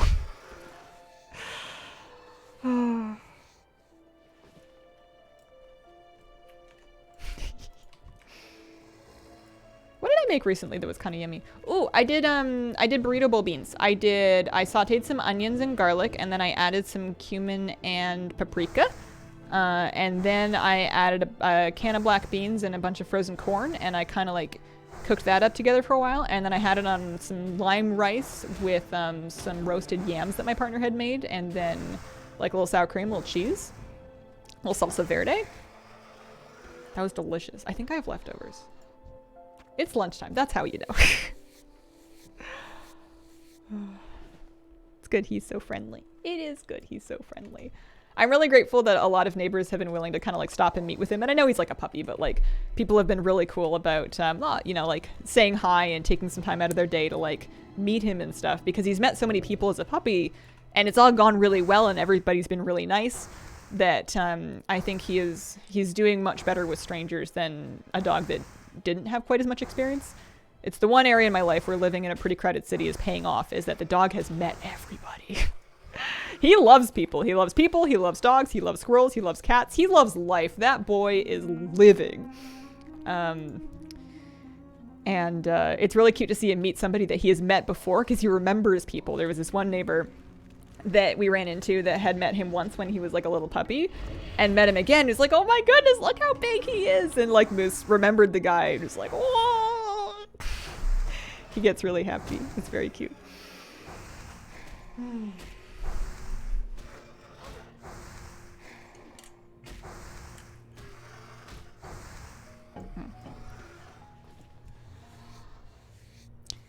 Moosey has picked up a really adorable habit in the last like week. I've told you how sometimes I give Moosey hugs. This is Moosey's preferred form of affection. He'll be like standing, and I'll get down on my knees next to him, and I will like wrap my arms kind of around like his chest, and I'll kind of like, you know, maybe put my face on his neck and I'll say, Moosey, I love you. And he kind of like thumps his tail and leans in, and sometimes if he's like really being a wiggly puppy, he'll like fall over onto my lap and give me kisses, and it's very cute. So we do hugs lots. And recently, in the last week, he has begun, like, you'll give him his lunch or his dinner. Like, you'll give him a meal. He eats 3 meals a day. You give him one of his meals, and he'll eat. And then after he's done eating, he'll come find the person that gave him the meal, and he'll come lean up against them for a hug. And it's the most precious thing ever, because he'll kind of, like, finish his food, and then he'll look around for you, and then he'll come up for you like, hey, thanks. That was really yummy. I was hungry. And then you just, of course, bud. See you again in another 4 hours. Begging for more. Yeah, if that's the case, it hasn't worked yet, but he gets his hug for sure. Oh, he's such a sweet muffin. I gave him breakfast this morning, and then I went to the back room to go, like, change or something. And my partner said that Moose was looking for me to get his breakfast hug. And then I was like, I'm sorry, buddy, I forgot. I like came running out, and then he was like, Mom! And then we gave the big hug. He's like, he's such a good baby. I'm trying to soak it all up now, because I understand that puppies can become kind of ornery and stubborn and less affectionate in their teenage months, which he is about to hit any minute now. So I'm soaking up all the Moosey hugs and love and kisses and smooches that I can get now, because he might hate me for a few months, and we're just going to have to be okay with that.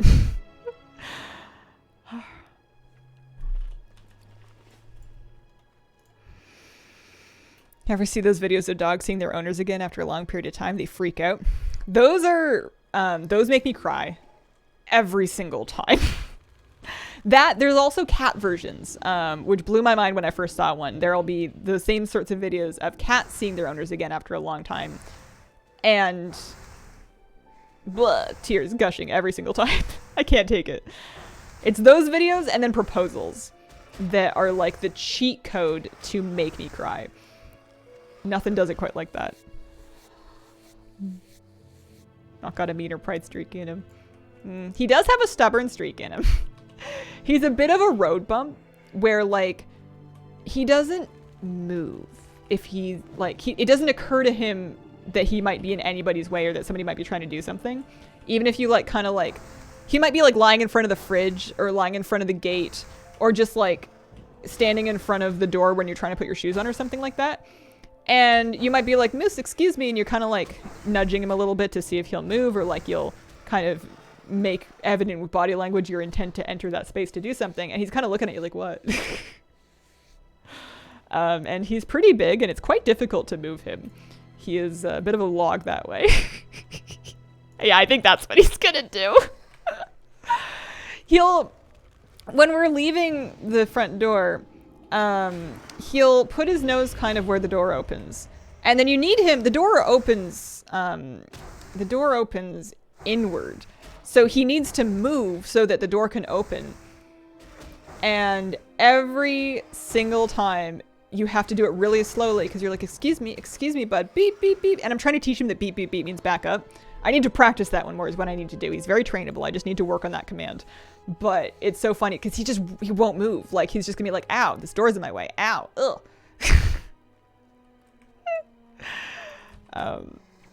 Not big on getting out of the way. All right, I need to wrap this up. We have made it 86% of our way to level 39, which is pretty exciting. You'd say, Hazel, it's only 2.5 bars, you can just finish it, but it turns out that's like 25 more minutes worth of grinding. And I'm hungry. I will be back tomorrow. Same time, same place. We will find something to do. It could be more hardcore, it could be retail, who's to say?